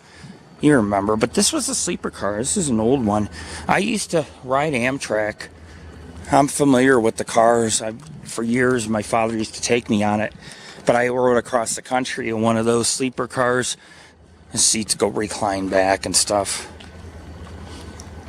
And this is the diesel shop. This is where they repair the engines. It's, I think, 1953 they built it. There was also a passenger depot next door. That's gone. The old train depot, but this is still one of the coolest train museums. Like, this is even a place your dad would enjoy, you know, I'm sure. There's so many trains here. Yeah, these are the military cars. It's like, too bad we can't go in the army cars. Those probably got all the bells and whistles. Yep, U.S. Army, I think, right here. These are the army cars, folks. Sorry, I can't get in them. I would if I could. Anything that's open, I can get in. If it's locked with a padlock, I can't get in. But Tammy and I, we try to bring you guys as much as we can on our YouTube channel, so you guys can kind of see some of these old cars and what they look like inside too. Oh, the gates are cool, but they just like lock these things up, man. I don't know why nobody gets to see these. Yep, locked from the inside. Look, they got blinds on the windows. Those were nice cars for soldiers, carrying soldiers. Boarded up, locked. Union, but this is not military. It's a conference car. Look. Can you imagine having a work conference? It's like, what's Chipmunk? It's like, Tammy, let's go. Look, trauma kit location. Office. This is like an office car. They have probably like conference tables and TVs in there and shit.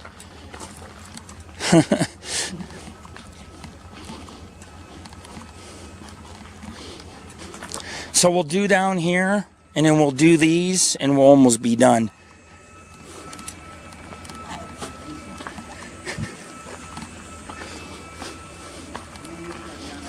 These are old. These ones, these wooden ones, they don't make these anymore. Wooden box cars, they're all made out of steel and shit. Ooh, that's bad. Yeah, there's no hope in restoring this. Holy shit. I wonder where their one car is with the bunk beds. I know we're near it. I'll know it when I see it. Oh, I got this one partially open.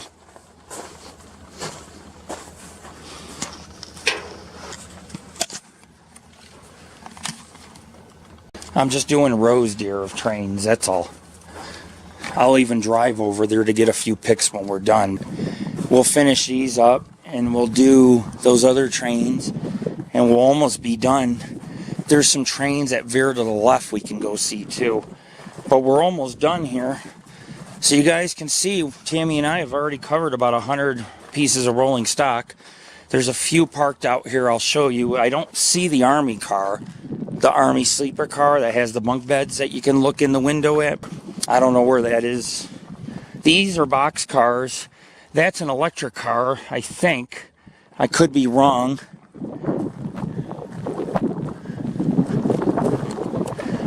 Yeah. That green one might be electric. What do you think? Probably electric. Yeah, we got a lot of pictures of that green one last time. That's a snowplower. The one to the left. Yeah. There's two. Those two used to be right by the front door when we came last time. Huh. We got lots of pictures of those two. That Army car's got to be around here. There's the crane car. That's a rare piece. You don't see many. There is an Army car, but that's not the one with the bunk beds. You know what I'm saying? I'm looking for one with bunk beds and stuff, and I'm not seeing it unless they moved it or got rid of it. Whoa. Spooky. Dude, there's a rat's nest in here. I'm out. I'm scared. There is a rat's nest. The moment I see a rat's nest, you can count me out, baby.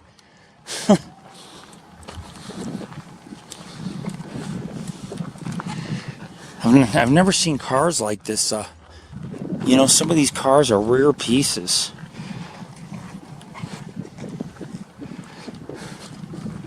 But I don't see... Remember, it was green, all windows. I mean, and it was parked like either here or here.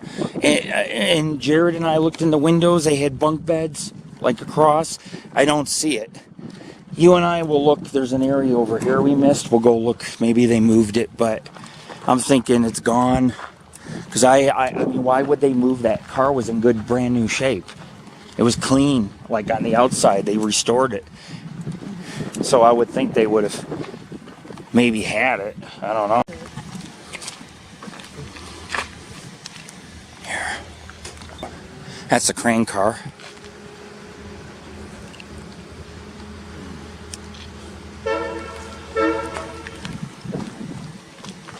It's a box car. I'll have to switch memory cards soon.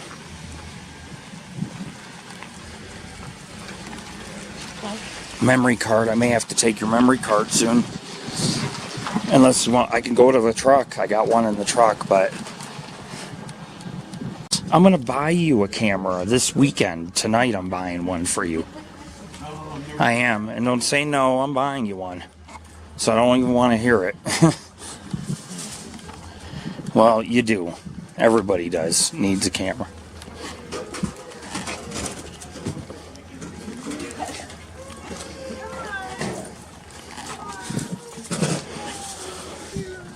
Here we go. This is the car. This is the bunk beds, yeah. But you can't go in it. I don't... Remember it? Yeah.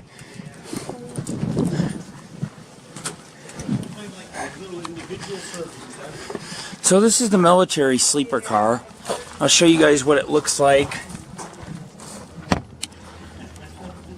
You guys can kind of see the bunk beds go 3 levels high in it. Never knew that. Oh, World War II troop sleeper car. Is this open? Oh, there you are. Ah, I get to go inside the sleeper car. Ow! Don't hit my head. As tall as I am. Oh, cool. Cool. I think I'm going to get a creepy picture in here. This is just a sleeper. I mean, look, 3 levels high, man. Yeah, I don't know if I want to get on the top without... That's it. It's just a friggin', mainly a whole room.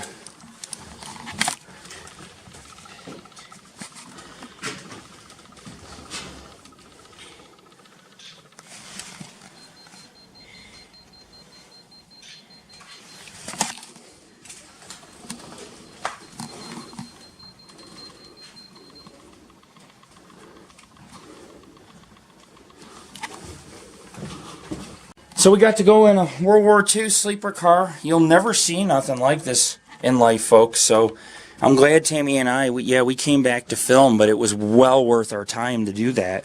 Because, I mean, look at the cars we got to go in and the things we've gotten to see.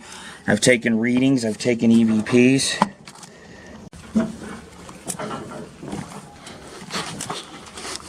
So Tammy and I walk down here.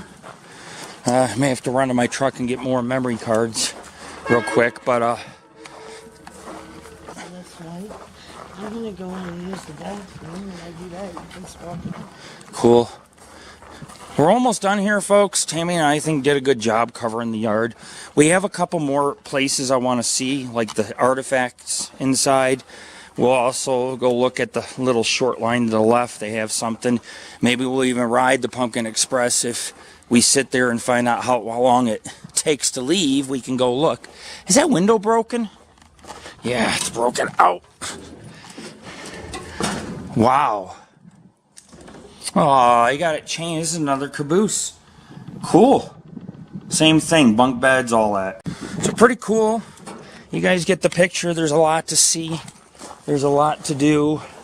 It's another old caboose. That's where the bunk beds are. This, I don't know. This is the crane car. So, yeah, the crane controls inside this hub.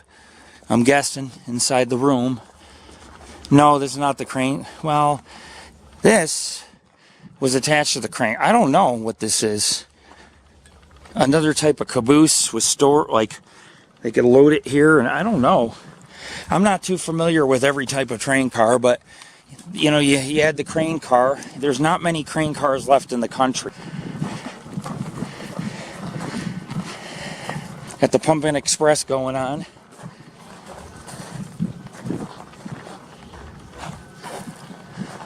Box cars.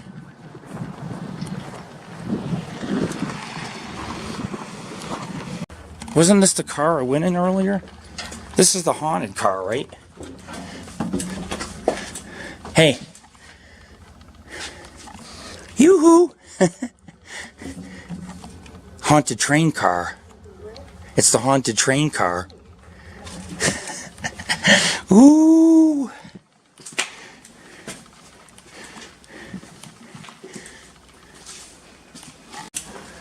Ooh! Haunted car. That's creepy. Freaking mannequin. Right? See, folks?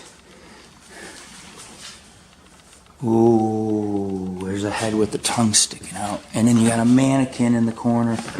Kind of weird, some of the stuff. There's something up there, too. What? Like a gargoyle? Huh.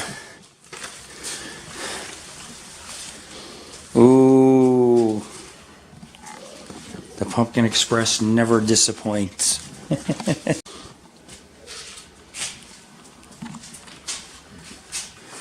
Ooh.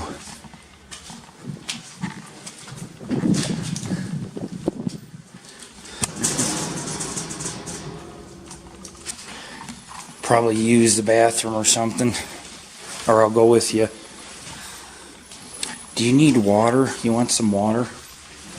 You thirsty? I got water in the bag. At the moment, I just got pizza. There's mask hanging. Yeah, as I say, this is pretty creepy. I mean, I know it's all fake, but I mean, look, they have bloody tissues and dolls and skulls and look, it says asylum on the car right there. Huh. This is not something you get to do at the Western Pacific Railroad, huh, guys? A little haunted train car. We'll see if we really got some EVPs and it's haunted. I don't know till I listen to it when I get home. Tammy's doing EVP, so maybe she'll have more luck than me. I guess we'll go inside and handle our business. See, the cars are gone because they're running the Pumpkin Express. We just got to go to the left corner. That's all we got left, and then we can go.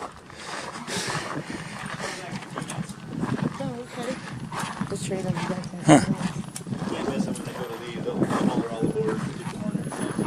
How long did it usually take off? Like, how long of a break in between? It depends on how many people are here. If we get everybody all loading up right away. Uh-huh. Huh. Usually you can have anywhere from 5 to 15 minutes. Cool. 5 to 15 minutes, he says. We're gonna ride the train. Let's smoke one in the caboose. We'll have the caboose ourselves. We'll smoke one, you know what I'm saying? Ooh, look. They got all their floats. Ha! That's so cool. That's a sight to see. Beautiful train car.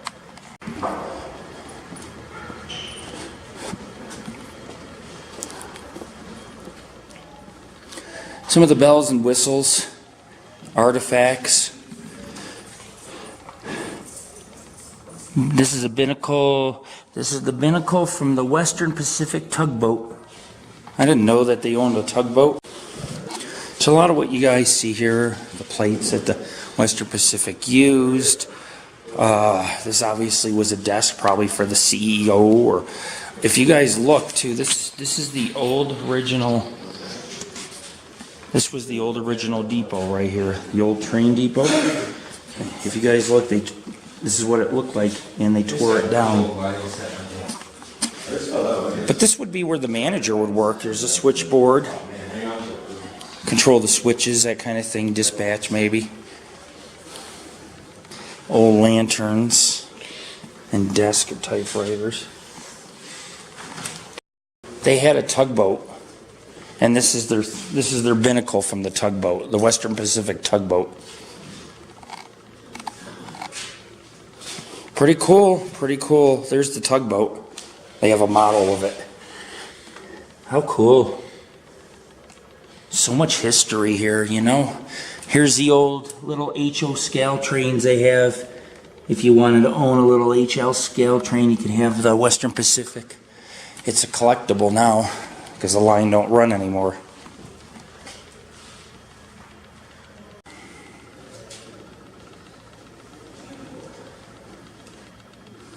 I love these models, man.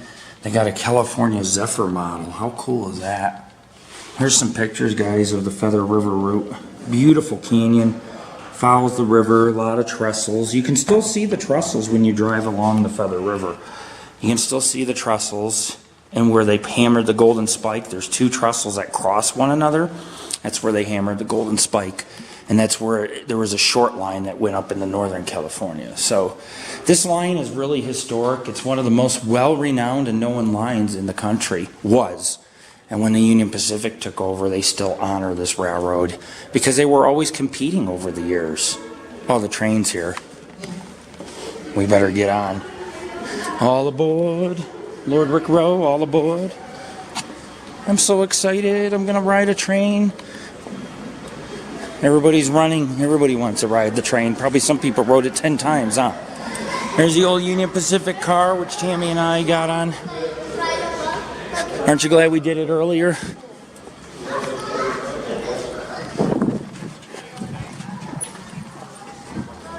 Last night we went to the slaughterhouse or whatever. Last night was like 5-year-old leading the way, like dragging his dad through there. Let's go. Where is it? I heard it. Look, enter if you dare. Huh. Well, there's a lot of people now, so.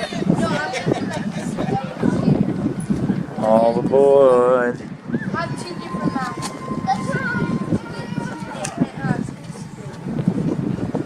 So you guys can see the trains coming on in.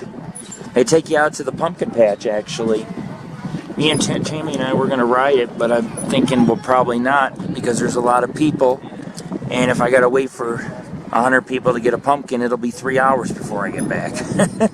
Actually, probably not, but probably an hour. And we don't have that type of time. We have about 3 or 4 more cemeteries we need to go to today. And I may go up to the lake, so we got to have some time to do that. It gets dark at 6 o'clock, 5, 6 o'clock out here. But the train's coming on in. You guys get to see what it's like when it comes through. It's a real smooth line. Oh yeah, what a beauty. I got to look inside or go inside earlier. I was inside here. It's pretty cool. Well, you got a pumpkin out there. That's what they do. They go get pumpkins.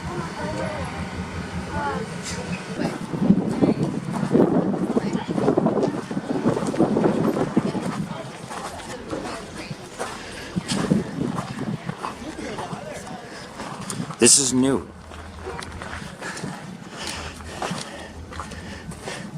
Pumpkin Express. Could probably walk out to the patch faster than the train. These are 2 passenger cars. Look. Charles O. Sweetwood. This is a business observation car.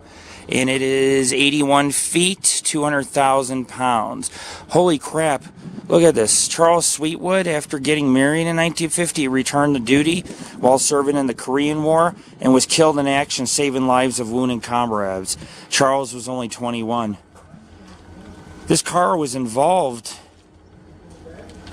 I mean, this car has some history. in the baggage cars, the California Zephyr, they had freezers that were used for transporting fish. And it turns out the temperature was perfect for transporting unprocessed human blood. So they showed the Red Cross how they could do it. In fact, this is a picture. This was taken over at Reno Junction, about 25 miles from here. And this is them transferring the blood from this car to the Zephyr. This is a 100-year-old railroad car. It was used in the Korean War as a rolling blood bank. Wow. To save the soldiers. Wow. So they said, let's do it. In fact, the Red Cross was so excited, the local chapters actually started working with the railroad before they even had approval. They got the Army involved in it. The Army said, oh my God, this is brilliant, let's do it. So then they're pulling all this together and they went, we need a rallying point on this. And the president of the state of Nevada, too, killed in Korea. So they named the car after him. And the day was dedicated in Oakland. They brought his mother, his two brothers, and his sister out. And they're holding a plaque. I mentioned there was a sofa that sat right there next to them. They're sitting on that sofa right here in the car. And that's the plaque that was in this car, dedicated the car to him. And his mother was the very first person to ever donate blood in this car.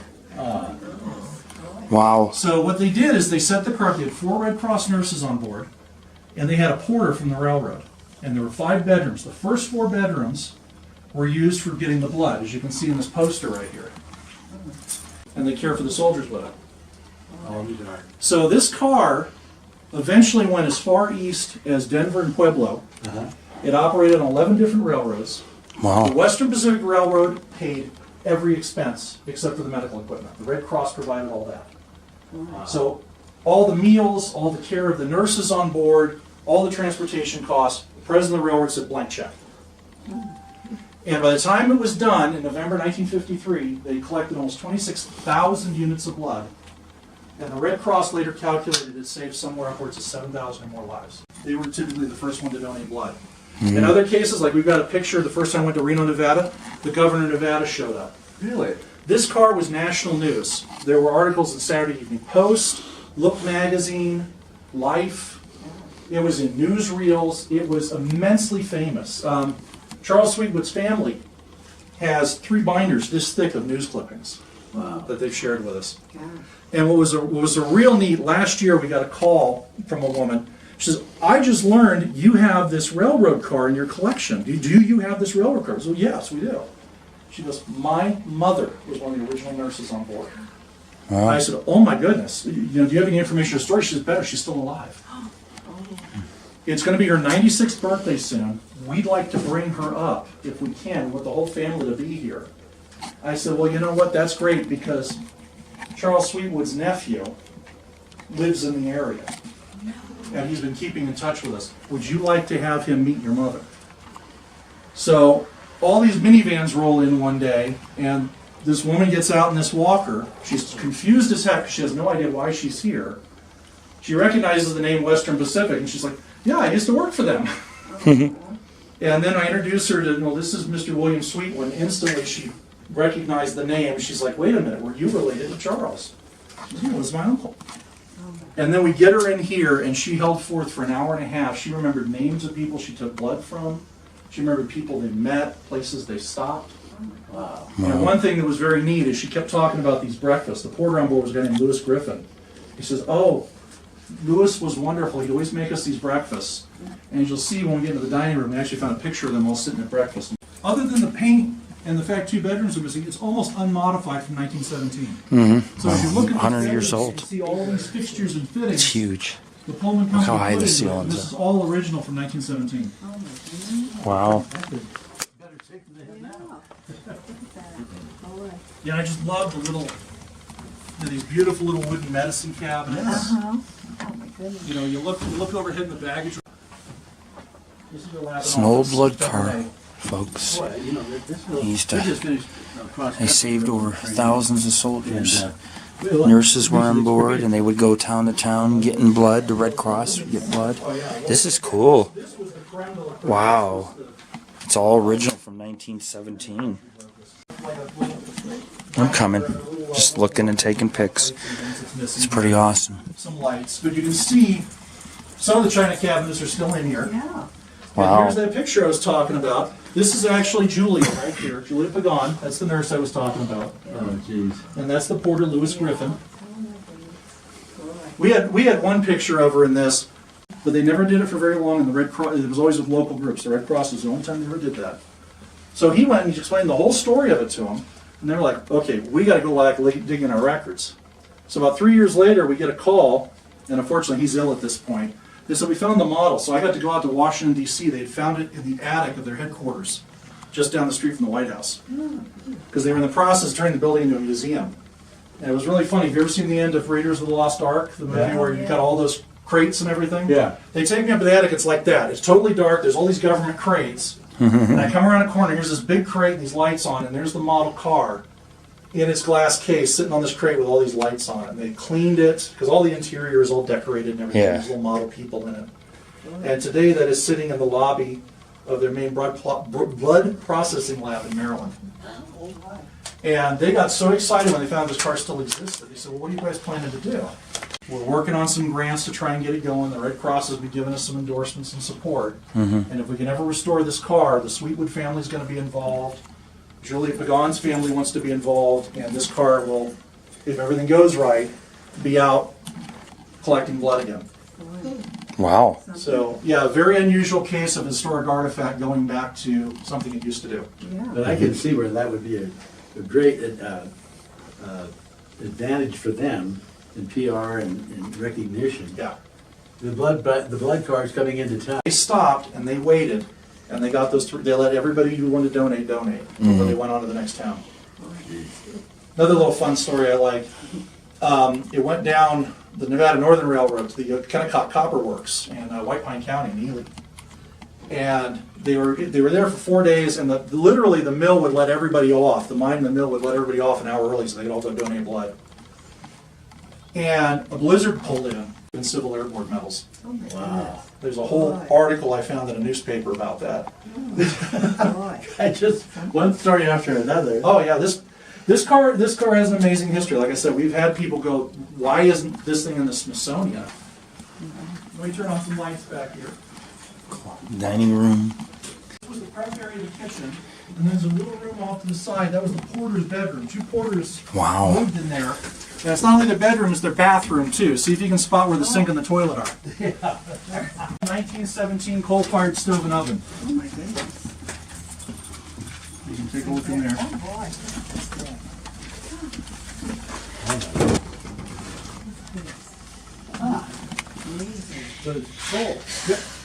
That's the bathroom.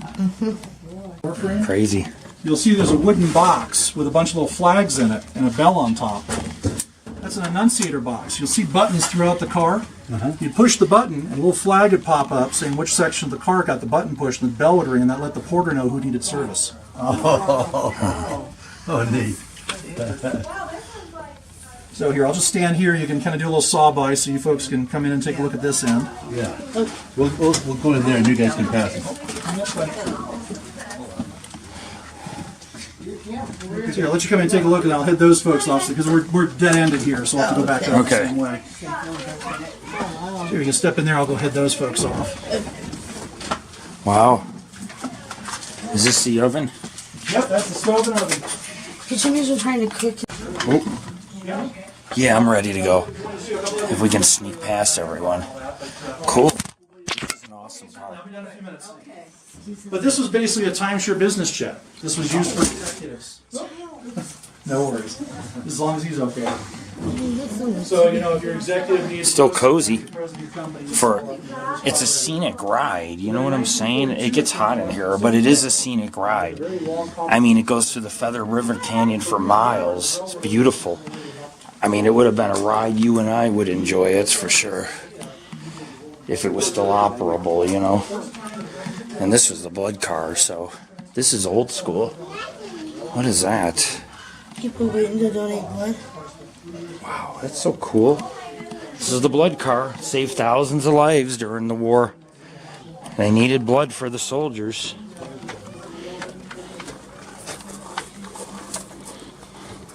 Kind of neat, huh? Oh, yeah. It's different. That's for sure. It wasn't open last time we came. No. That's cool. It's nice. Let's go over here. I'm gonna look at the tankers. See? I told you. There's her pumpkin patch. See the pumpkins? No, it's parked. We're gonna go meet it and ride it back. Check out these other trains. So folks, we're almost done. This is a blood car. I don't even know what to say about this car. It says Pioneer, but other than this, they had nurses on board. It would stop town to town. It was named after a man who was one of the first men who died in the Korean War who lived in Nevada. What did he say? It was one of the first men that died in the war too, huh? From Nevada, yeah. And It was the first one to die in war from Nevada. yeah, from Nevada. Also, an employee of the railroad. Oh yeah, railroad employee. And he donated blood on that car, didn't he? No, He didn't donate? no, they named that car after Oh, they named it. he died. But his mom donated blood on the car. First donor. She's the first donor, the mom, so they named the car after. Cool. Man, I love this. You know what I'm saying? This is just so awesome. Any of these open? Nope, chained up. I bet you it's pretty cool to go in there. This one don't even have rails. I'd be scared to walk on it. Fall right off, no rails. What kind of caboose is that? Oh yeah, it's one of the side rooms. It's cool because, you know, we get to go in cars that we weren't able to go in last time. I've never seen Edenwood, Edenwood here. Right here. Look, Edenwood. The car. See how quick that was? They're already leaving. I guess people got their pumpkins fast or something. So they got some old trains here. Ding, ding, ding, ding, ding, ding, ding, ding. Ding, ding, ding, ding. Oh, yeah. I wish I passed that one earlier. Yeah. I remember seeing the bear. Let's check this out. We're almost done. Then we can move on and go to our next location, but I want to check out some of this stuff. This is their old, they're going to repair some of these. You know, it takes $1 million to repair that car. It's going to take $1 million. 1.4 million. Whoa. 1.4 million. Imagine how much it takes to restore even these cars. To like paint them and, you know what I mean? Do the flooring and all the siding on them and shit. There's an engine that's open up here. That's why I'm coming back here. And I don't care because I'm allowed to walk around anywhere here. See, there it is parked there. Maybe we'll get lucky and we'll be able to board it back. What, are you afraid to board the train back? There it is. There's the engineer sitting there. Look. Because it's cool and I'm a guy. Why? Because I'm a guy? Look at this car. That's huge. Look at the bars on the window, man. That's like a prison car too, huh?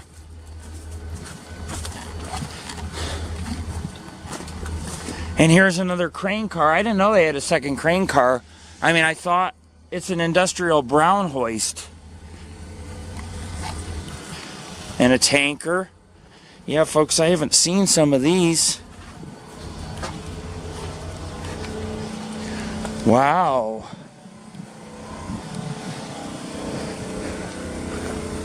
Too bad we can't go on the tanker, the prison car. Remember there was a cart that we were on? I don't see the cart, but remember Jared was on it? Oh, these are the cabooses. Is this the... This is the train here, huh? Oh, and then there's that engine back here that was open, but maybe I didn't see it right. I don't know. That peak. Wonder if this is open. Probably not. Look how good a shape it is. This must be their... Yeah, see, there's a little diesel here. Huh. That's pretty cool. Wonder if we can... Oh! God damn it. I can't even stand straight. You gonna come with me, girlfriend? Jesus. Nope. I got a lock there. I tried. I seen the lock. Thinking about hopping this train, you know what I'm saying? Hitching a ride back, yeah. And then there's the pumpkin patch. Oh, here we go. Look, dear.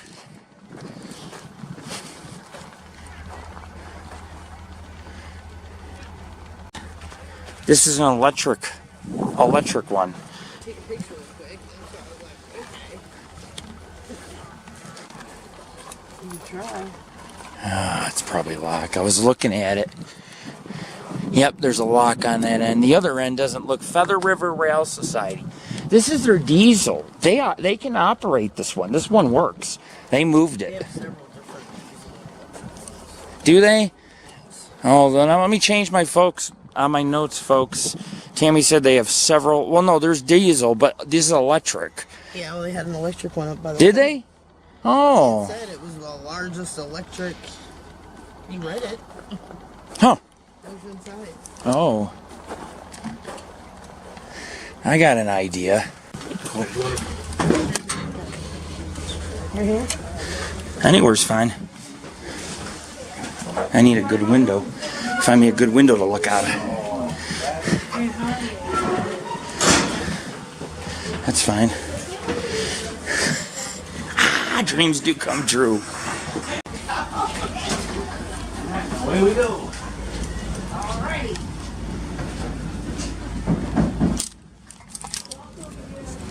Oops. Oh my God, this is so awesome. I am riding on the Western Pacific Railroad.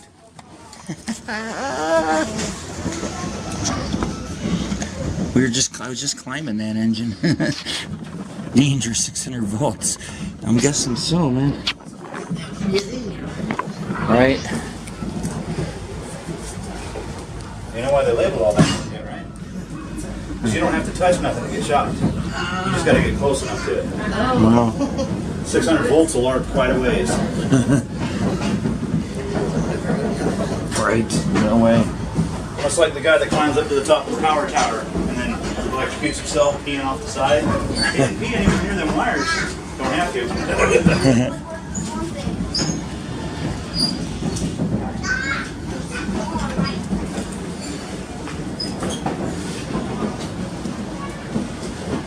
This is unreal. I told you we could ride the train back. I get pictures of the mountains, some video of the mountains we go by. These cabooses weren't very comfortable to ride on, huh? They wobble constantly. Notice how it goes side to side? Yeah. Yeah, it's an older caboose.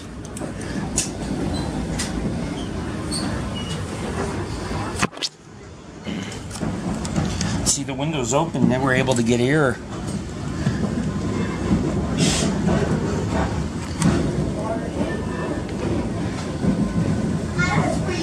Pumpkin Express.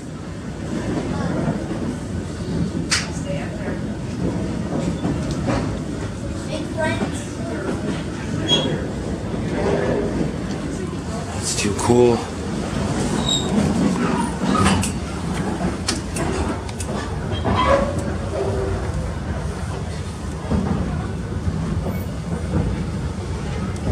Just goes about 10 miles an hour.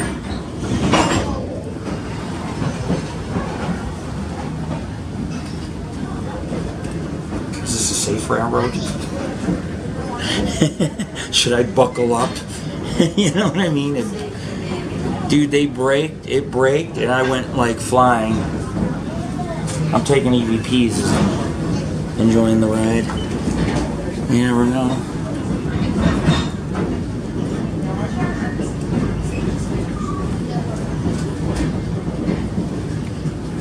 I'll tell you what, all that climbing I've done today, I'll feel it tomorrow in my knees and my back. You know what I mean? Climbing up on trains. I climbed about 20 trains today, at least 20. Always that first step.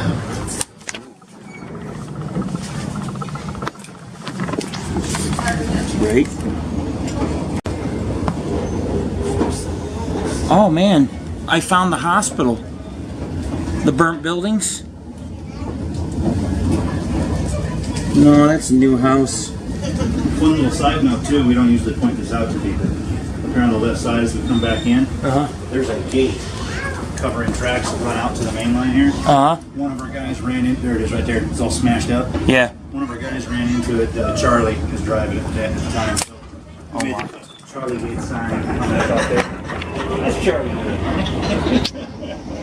Is there a road up to that hospital grounds where the railroad hospital used to be?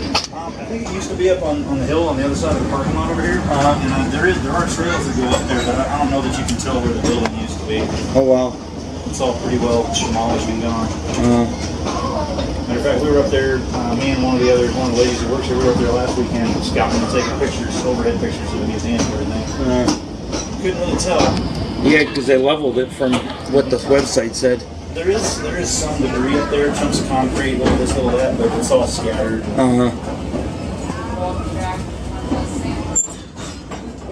Wow. Yep. Greg's driving today.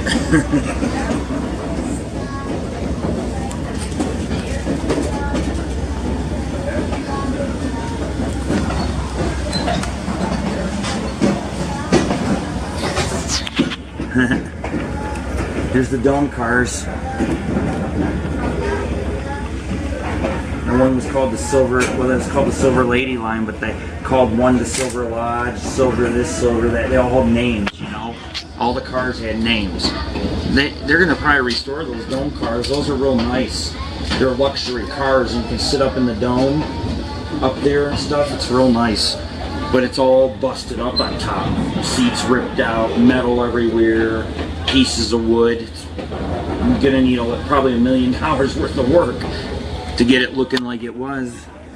There you go, folks. We rode the Western Pacific Railroad. This is something I've always wanted to do.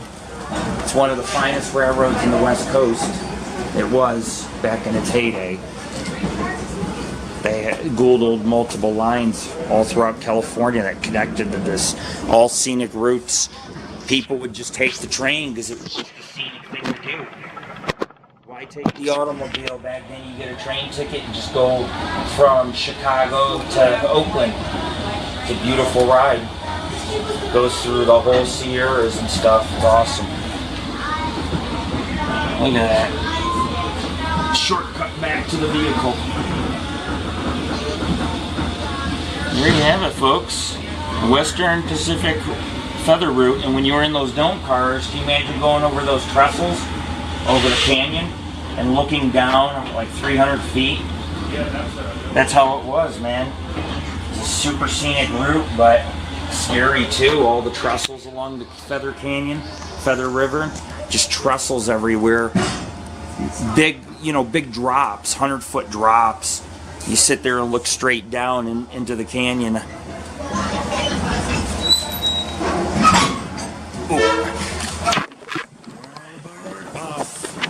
Off aboard. And we're back. Awesome. Thank you. Oh, thank you.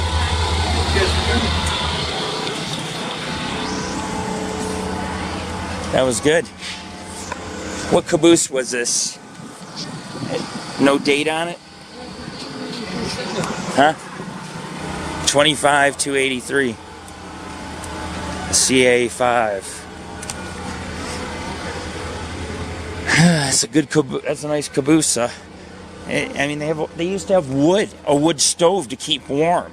They'd put logs in there and read a book and sit in bed because, you'd be on the railroad for days on end. From Chicago to here, it'd take a few days. It's the old cargo car. Pretty cool. Overall, folks, I'm impressed. I want to thank the volunteers who take the time to restore these cars and educate people and really are friendly and let people ride the trains and get involved and climb the trains. Running in the just scary scene, walk through all ages mode. Do you want something from the cart? Where? I can... No, I'm going to look. I got snacks, but we can always find something in Portola. And then we're gonna go to the Portola Cemetery next. I gotta drive on the track on the other side of the fence real quick and get pictures of the cars from my truck. I can. That guy did it. He was in a minivan with his family. You know what I mean? All by himself. Oh. All right, folks, one last goodbye to the beautiful Western Pacific Railroad, the Feather River route. These were massive diesel engines, cars. I hate to say goodbye, I really do, but I lost my video, and today I filmed 2 hours worth of video and made up for it. We did EVPs, we did readings, I did my own history write-up I read to you guys. I didn't fully read it, I just kind of highlighted some parts while we walked around. This is Lord Rick. Please check out our site, www.paranormalghostsociety.org. Your gateway to the unknown with a mix, with a touch of urban exploration and paranormal investigation. We're in Portola, California, and our next stop will be lunch, and then we will head on off to Portola Historic Cemetery, and that's the blood car. And then when we're done with the cemetery, we're going to go ahead and go to a place called Sharkey Family Cemetery, which overlooks the Sierra Valley. It's a beautiful place. And then we're going to hit Chilkoot and Vinton cemeteries. They're only a mile apart on the way home. So this is Lord Rick. So I want to wish everybody a happy Halloween. It's Saturday, October 27th, 2018. And we've just conquered about 200 pieces of stock almost. So make sure you check out our site, show our support, and if you can, please donate. It costs thousands of dollars to restore these cars. These are all volunteers. It costs fuel to run these trains. Today they let us ride the train for free. Yeah, we paid for our car to park here, but we actually got to ride the train for free. And up on the hill here, if you look on the hill, that's called Hospital Hill. I always thought it was across the way, but I could be wrong. It was an old black and white picture. The guy told me there's a bunch of concrete foundations up there left over from the old hospital. There's also a flatbed, and see the crane? Looks like it's going to dump something up, lift something into the flatbed. I think that these would hold coal or, you know, you just load grain, whatever in those, you know, for animal feed. You just lift something onto it and haul it via railroad. I call that roller freight. Pretty cool.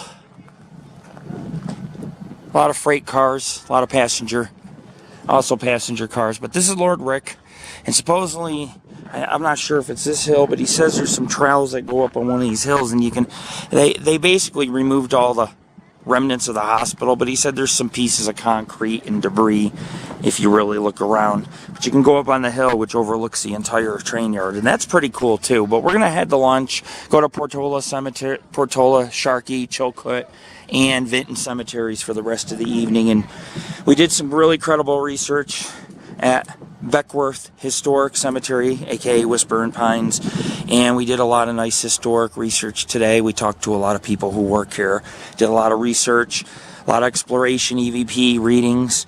Hopefully they'll produce results. But you know, I did a teaser trailer recently for you guys because we lost our footage. We don't know what happened to it, and today I rolled out about 2 hours of filming. I hope you guys enjoy this. I really do. I mean, this is straight up urban exploration, climbing these trains. They're monolithic in size, and I mean, I'm sure I'm going to feel it tomorrow in my legs and knees and back. I climbed a lot of engines, and I basically went in everything that wasn't locked or that I could get my hands into or climb into. And most of these are padlocked because they're trying to restore them and they don't want anyone to get hurt on the rust or the debris. If you have a chance to come here, you can basically explore a lot of good pieces of rolling stock that they open up, and there's some you can just open the door and take a peek on in, like these train engines that are scattered throughout the yard. So peace out. I'm leaving. It's Lord Rick. I want to thank everybody for your support. This is the Western Pacific Railroad. Portola Frosty.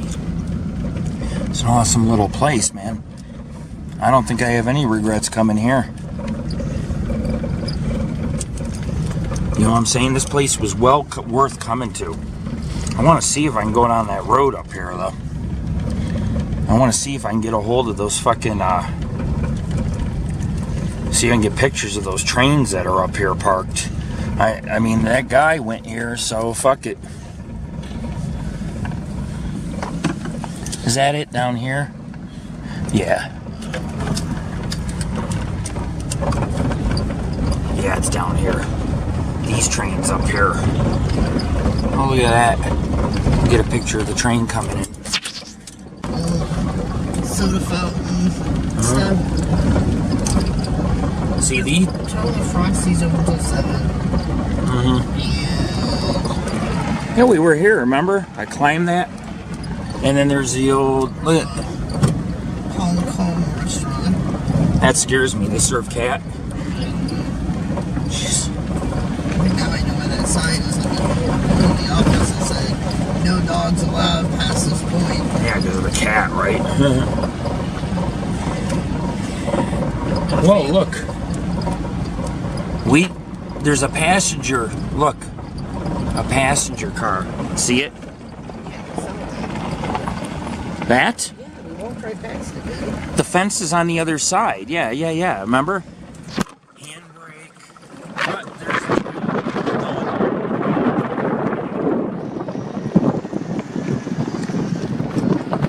cool. That's all I wanted to see. Kind of a cool thing. You can just kind of like ride along all these tracks right here.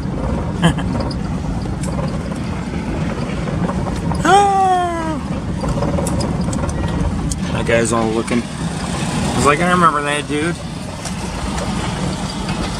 Guess I'll turn around.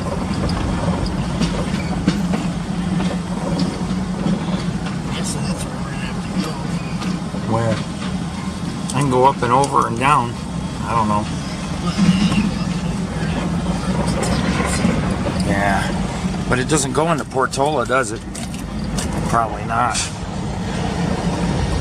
I'll turn around up here.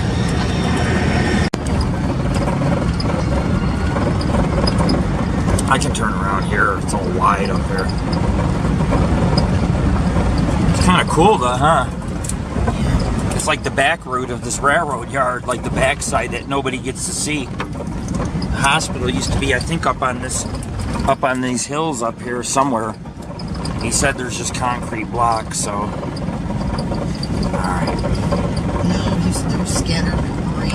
Yeah, debris, like pieces of concrete. Because when they tear down concrete buildings, that's what happens. You get a bunch of pieces of fucking concrete. No, I know. They don't use these tracks that we're on. These are just for parking their stock here and there. They use this track. Look, Portola. Look at the trees are all changing colors around the P. See that?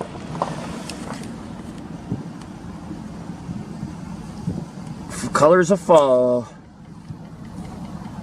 So we gotta eat and run. Can't stay for 2 hours in Gap like I would usually do. You know. So folks, we're heading out. I just want to take you guys a little into the yard, a little, show you the tracks, the trains parked here. They were operating the Pumpkin Express, so I like drove right past it as it was going slow, and the one guy recognized me because he's rode with us to in the caboose. They have workers in each caboose to make sure you're not like jumping around and hanging off the edge. You know, I don't want to be responsible for anybody getting it. I lost the videos, but today I got a couple hours worth of videos, so I think that's awesome. It's something, you know what I mean? It's something.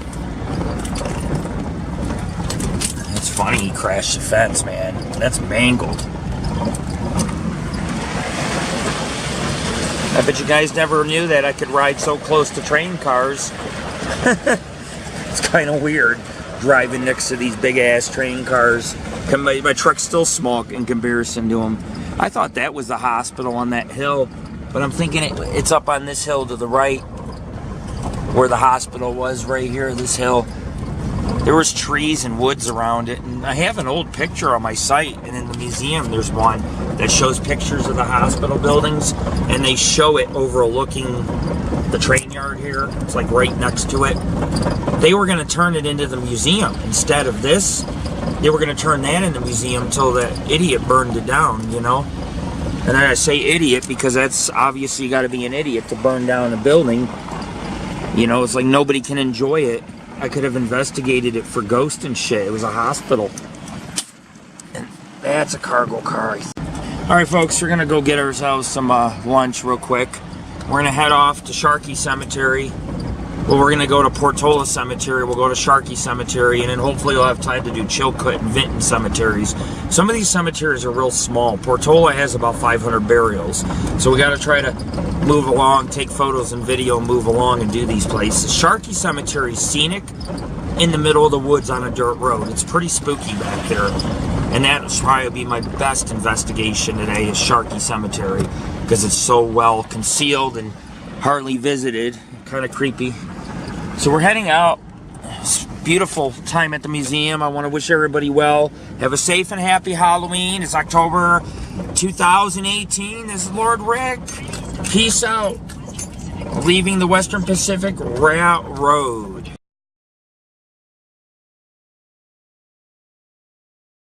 Don't even try to lie. Please, don't come back. Neither one of you come back. You're not the one who tried that. Dumb bitch. Con candid camera. Smile. I have no fucking clue. Go for it. Go for it. Watch your back, bitch. Really? Alright, cool. Who are these girls, man?